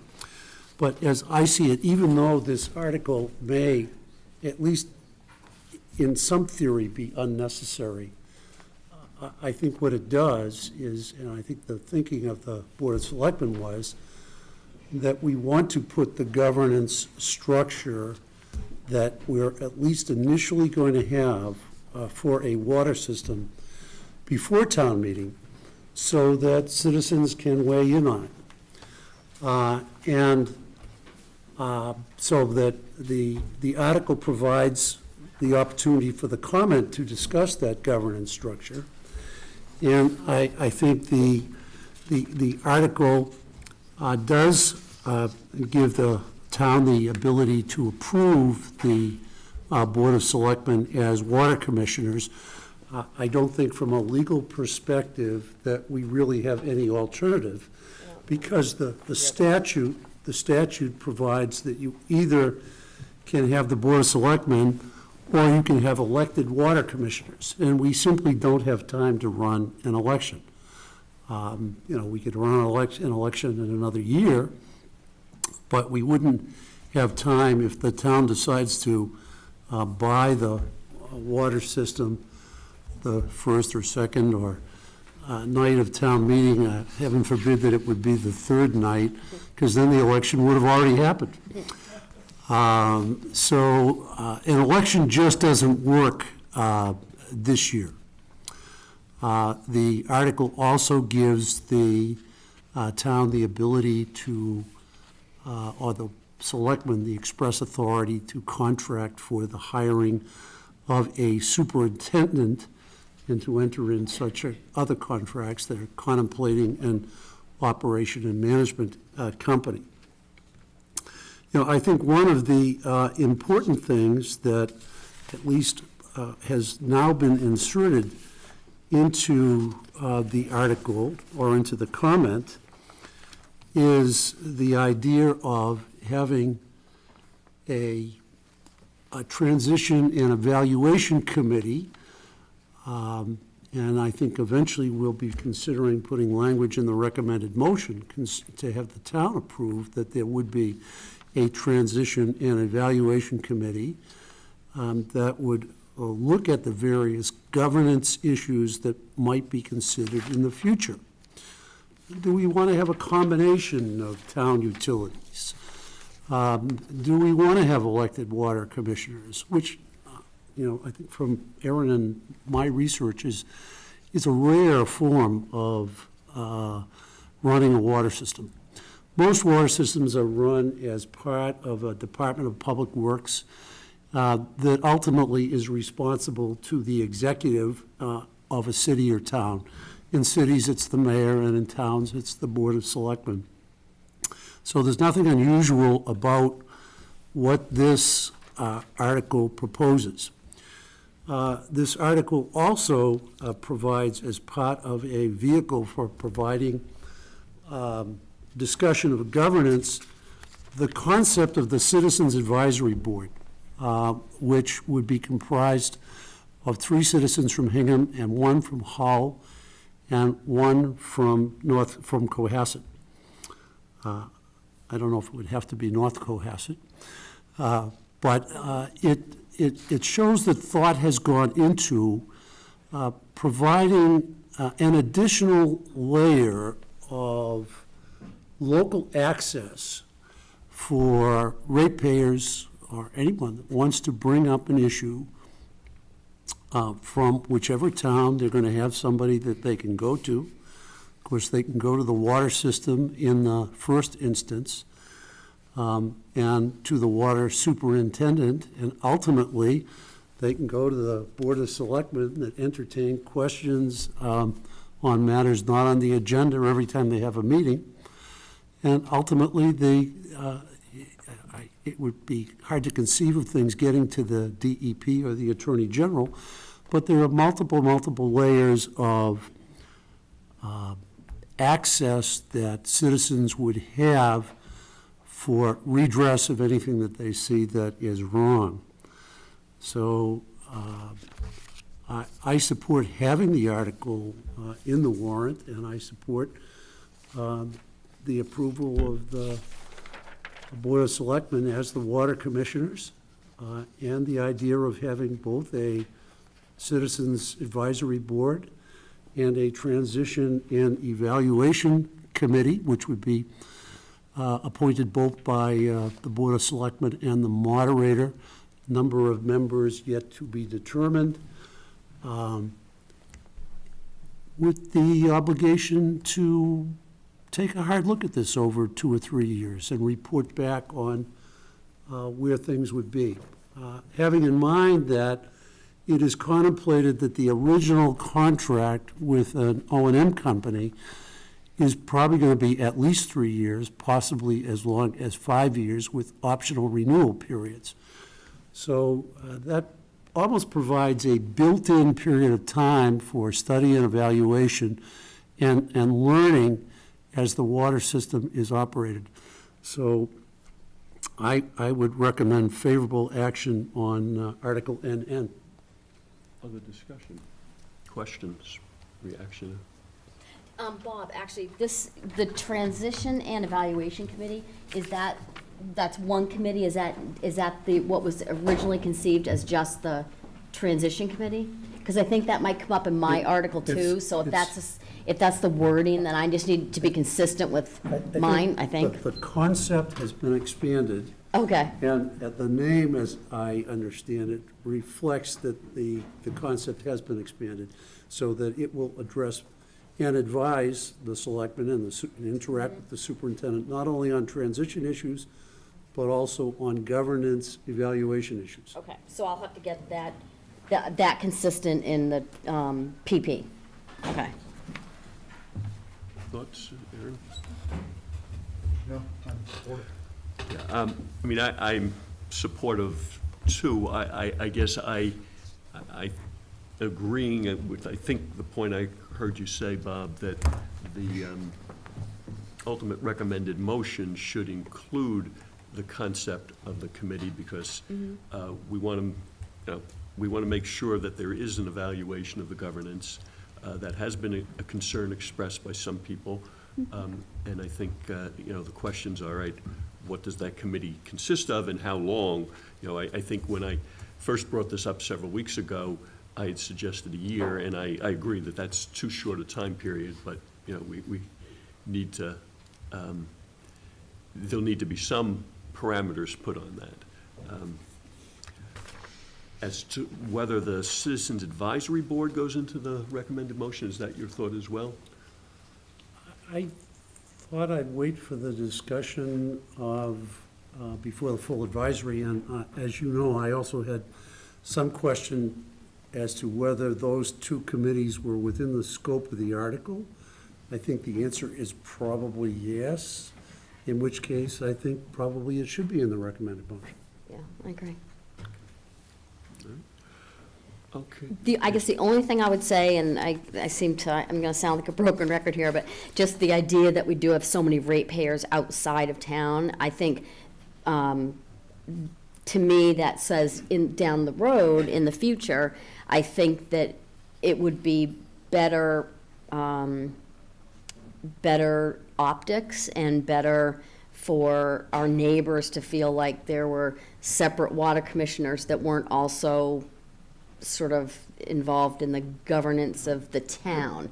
So, I mean, that's something that ultimately I know will be a decision Yeah, down no, the road. I think that's a fair point. Yeah, You know, and- and that would be studied. Right, and I'm just saying, I would point that out now that, I mean, obviously, I agree with you, Bob. There's no other way to do it in year one because of the constraints of the timing with town meeting and the town election.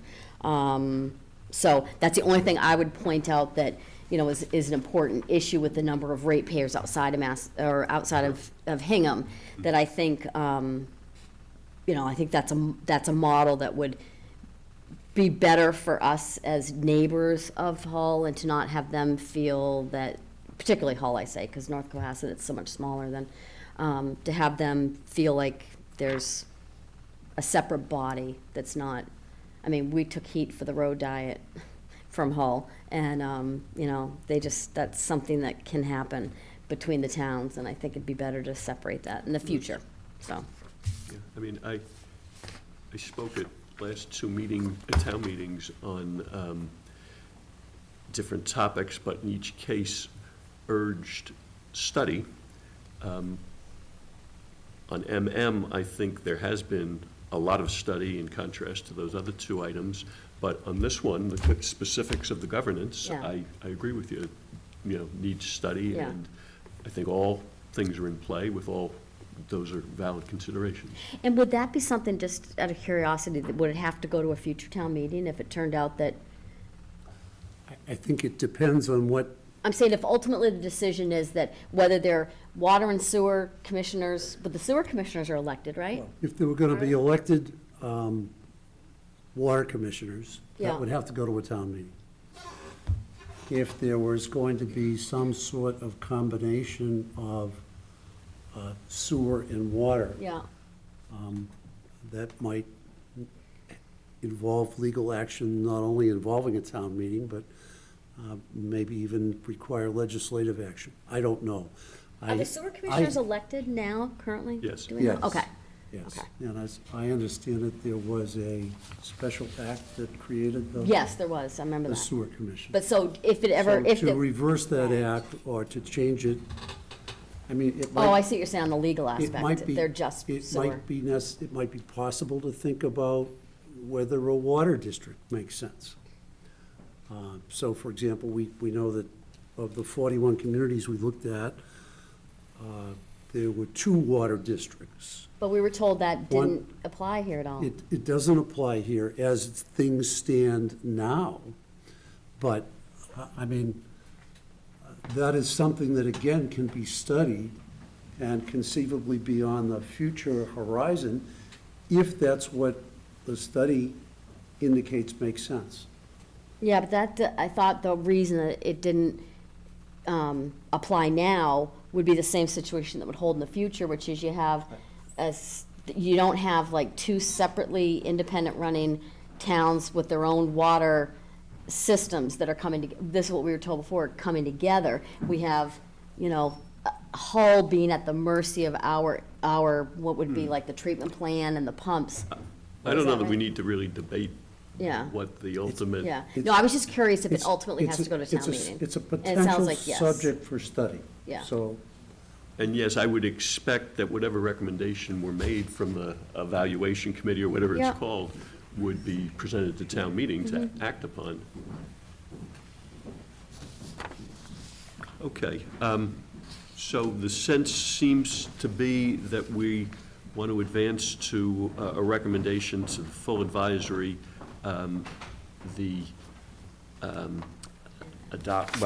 proceeding under this article, but with additions as to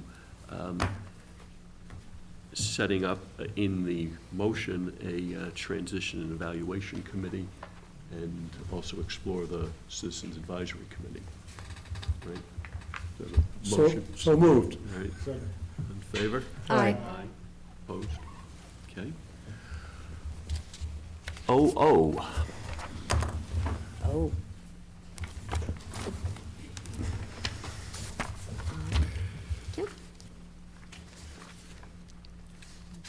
Bob, you want to, oh, you have a new draft in this one too, thank you. Well, Aaron had suggested that we specifically identify in the comment at least in general, how the amounts in the budget were derived. And so that's the principal change that's been made since my earlier drafts. But this Article 00 is the Water System Enterprise Fund. It basically establishes an enterprise fund, which, as I mentioned earlier, is fundamentally an accounting method for the revenues and expenses of the water system. Funds within an enterprise fund have to remain within the enterprise fund, and they can be used to establish, to the extent that there's a surplus, a stabilization fund for rates or for capital expenditures. An enterprise fund is authorized by state statute. Town meeting previously adopted an enterprise fund for the South Shore Country Club. This article also includes an initial budget, and within that budget, it indicates that there would be a revenue budgeted surplus of $4,867,883.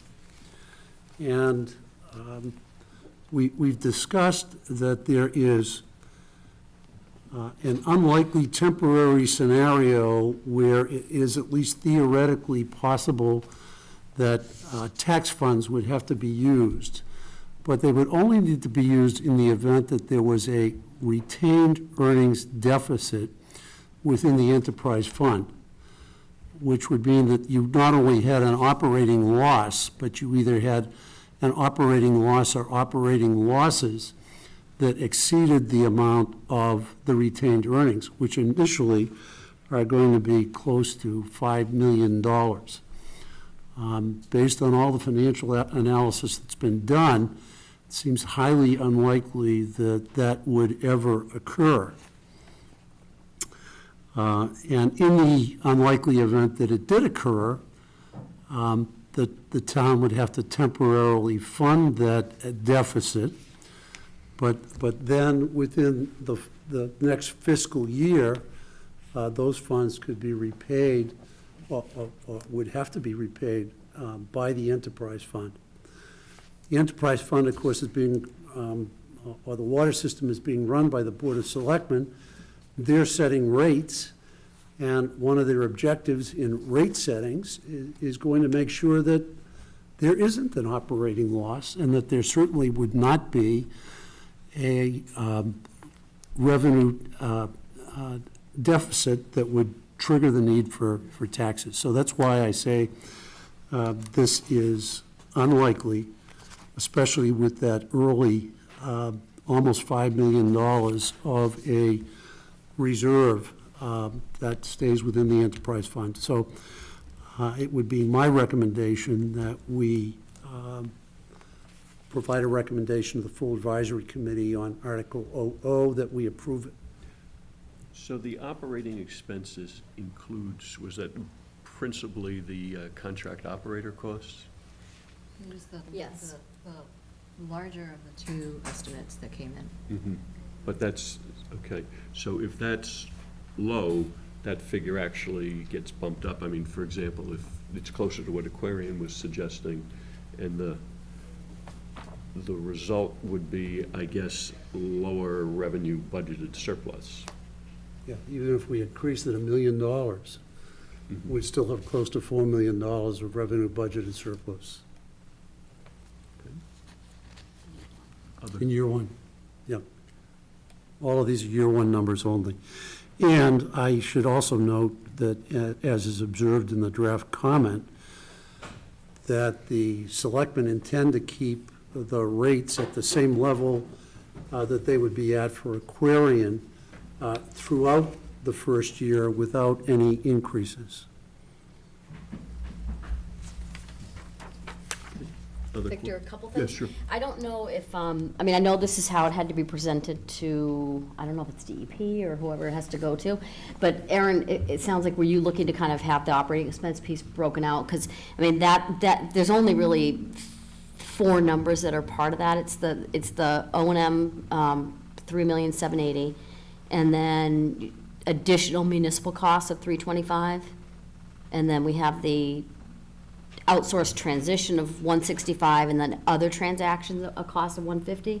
So we'd just be taking that one number and breaking it out to 4. Is that something that we should, when we discuss the comment, maybe we might want to, is that what you were proposing, Aaron? We can provide you with an email that we got from John Asher today Yeah. that tells you how these numbers came out of the Anderson tax model. Yeah, no, I can see them from the model. Okay. I guess what I'm asking is, was that what you were asking, Aaron, is did you want it broken out more on here? No. Or you I just wanted to just confirm an them? explanation of, I now understand Oh, what's where they're in all them. coming from. Gotcha. But I thought it was important for the comment to be specific as to where these were, what they were being attributed to. As simple as saying perhaps that the revenue was going to stay, the projected revenue was driven from what the expected rates were going Right. to be, even if we were staying with Aquarian. Oh, So just to okay. give Yeah. the knowledge of what these are to, Yeah, I misunderstood. I thought you were also saying that on the expenses, you wanted that one category to be a little more detailed, but well, I I'm gotcha. not against that necessarily, but I was Yeah. just looking for Okay. this not to just be an abstract. Okay. And I think the only thing that we have the conflict is that, we have a enterprise budget that's a 2-year budget, and it was stated at our first not on here, not in the article, but, and then in our first meeting, it was said for the first couple of years, quote unquote, the rates are gonna stay the same. Something different was mentioned on Sunday, but I would just say, we've heard both things, so I don't know what the right answer is, but, I got two indications it's gonna be the same for 2 years, and then a statement that contradicts that, so for whatever that's worth, I'm just saying, that's Okay. a conflict in information that we've received. Well, for the purpose of this article, it just, it only needs to Oh, yeah, address the budget yeah, for 1 year. Yeah, no, it wasn't, yeah. Okay, if there's no more discussion on this, vote to advance the concept of having the enterprise fund and the recommended budget. Second, Favor? aye. Opposed? Okay. And levy PP. PP, all right. Okay, so PP is the transition cost. Did you guys get the email? Yes. Okay, good. So the question just asks about if the town will vote to raise and appropriate, borrow, or transfer a sum of money to be used for any transition costs associated with purchase of the water system. And again, this is pursuant to Article MM, which is the acquisition article. And so the way I approach the comment here is just to kind of say, first off, what is the transition period? And so that is from the date that, I identified what is the water system, it's Aquarian Service Area A. The transition period is from town meeting's vote, excuse me, to the purchase price debt issuance. That, a couple different, wordsmith that a couple times, because obviously it's short-term in year 1, long-term in year 2. And then during that time, both parties have responsibilities, so I thought that was important to note that what the town's responsibility is and what Aquarian's is. So Aquarian will continue to operate under the water system in accordance with their legal good husbandry obligation. And I just added this based on what I remember hearing at meetings, and this also includes an orderly transfer of the purchased assets to the town. It's also been mentioned that during this time, there'll be no large capital investments. And then the town, and this is that part Barbara was asking about the name of the committee, because I think in here, it talks about a transition, and I'll just add, we're saying, and evaluation committee, right? Yes. And so in this, I mentioned here that just the tasks that will be that will need to be accomplished during this period is, and I'm going to ask you about what I put in parentheses, but I just said that establish the selectmen as water commissioners. I put in parentheses because I wasn't sure how that was going to play into the selectmen as commissioners note. So we can discuss that later, Bob, about if we need to add any verbiage for that or just leave it just as the selectmen as commissioners. They'll also, during that transition period, hire a water superintendent, issue a request for proposal, and hire a water systems operator and capital vendor, and prepare documents for the bond issue, establish a transition and evaluation committee, and a citizens advisory board, and work with the Massachusetts Department of Environmental Protection to complete the regulatory transition. Then I just thought the next logical thing was, what is the duration of the transition period? And as Attorney Ryan has said, it's very unique to each municipality, and it really depends on the, and I noted the completion of those tasks noted above, as well as the degree of cooperation between Aquarian and the town. And then next is the cost to be incurred during the transition period, and I referenced this to the previous article we just did based on year one of the enterprise fund budget, and they include a portion of the following expenses, which is the salary and benefits for the water superintendent, the outsourced transition costs, which I think, is that all? I know the original model said Wood, or is that all Mr. Gollage, I think? Well, I don't know, I guess we'll find out at some point. I think a lot of it is Mr. Gall. Okay, and then other transaction costs of $150,000. I just noted here that I think, so since the water company won't have access to funds until the financial transaction is complete, this article requests the town lend the Water Enterprise Fund, and I didn't know if it was going to be an amount in excess of, so I put that in brackets in the comment and in the recommended motion. So I don't know if we'll have to, this is kind of like the school article we had, I don't know if it's an amount not to exceed, or it's just $250. So we'll have to clarify that before we finalize this. So that the town lend the Water Enterprise Fund $250,000 in order to commence transition activities. And then any funds provided by the town for this purpose will be repaid when the purchase price debt is issued. And then obviously this article is recommended for affirmative action only if the water company acquisition is adopted. So that's, I think I covered everything. I wasn't really sure when I first started how to approach it, but I think I covered anything. But as we discuss the comment further, we can talk about if there's any transition issues or comments that maybe I missed, but I feel like I kind of caught everything in that.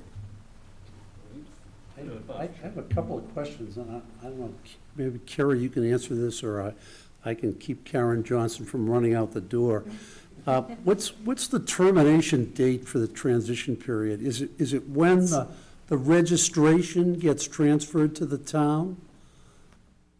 Or is it when the long-term debt is No, it wouldn't be issued? long-term, because that's not gonna happen for a year.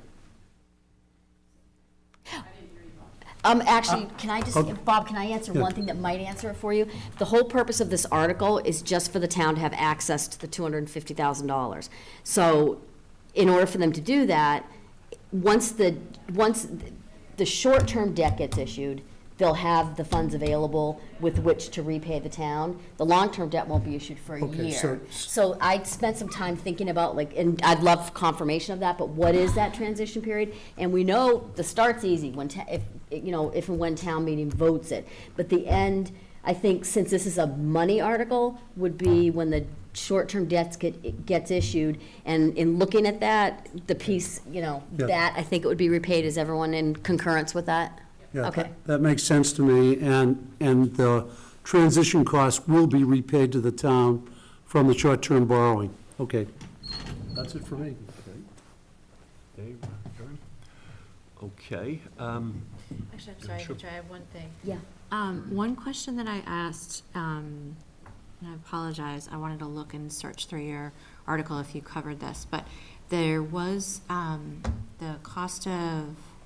there was expected to be a cost of service study in the first year, and that was to be included in that transition period. We don't have I- a dollar amount for that, so perhaps it's captured in the other transition. Yeah, you know what? I was under the impression, but it's a good, something we should clarify. I was under the impression that that was gonna be done in the first year, but that was not necessarily something that had to be done during the transition period, which is, you know, a shorter window, obviously, than the first year. And if so, it would probably come out of the, is it 325K of other municipal costs, or, so, And I I don't guess know- that's something we can clarify for the comment. I don't know if anyone knows. And I don't know I don't know if we need to, how specific we need to get in terms of what money goes from the specific bucket, so. I asked that question, and basically, I tried to list all the categories it would come from, which I think the total is 515,000. And basically, the answer was that the selectmen feel that the 250K ask will be sufficient to cover that period, that transition period. Well, I remember that Selectman Power said it was really about a timing. It was really about timing whether or not where the money, or rather, what the money would be spent on, so. Yeah. That sort of answers the question. And she that there could be some specifically fluidity. actually gave me these 3 categories, which were kind of in sync with what I had thought. I think the only thing I had in there that wasn't, was maybe the admin person. But then I thought, okay, well, maybe that's not something that, I mean, we can certainly ask that question, but I just thought maybe that was something they didn't have to have in place until they start operations. Funding. But definitely the question of, that you bring up about, Cost of service. yeah, the cost of service agreement, we should clarify, but when I looked up above at the way they worded the question, it's really, and I know things have been contemplated after this original question was written, but I will get confirmation, but I think that's gonna happen after transition, but within the first year. Okay. Because the short-term debt will definitely have to be issued within, you know, a shorter time frame. Good. Make a note to add that.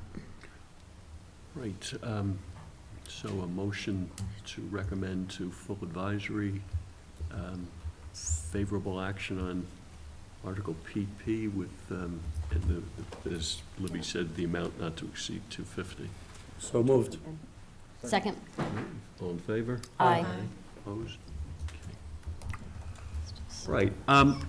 I would like to, at this point, thank everyone who's been attending our meetings and participating and providing us information. You've been very helpful. Mr. Walsh, people from Aquarian, thank you for the, your submissions and your active participation. Mr. Norman, Ms. Rowe, Mr. Schultz, the Water Study Company Study Acquisition Committee, the selectmen, everyone who's been providing comments and thoughts. Mr. Taylor, we've had as Libby was suggesting, a difficult and compressed ride, but I appreciate all the assistance we've gotten, so thank you. And I think it's appropriate for a motion to adjourn. So moved. So moved. Favor? We are adjourned.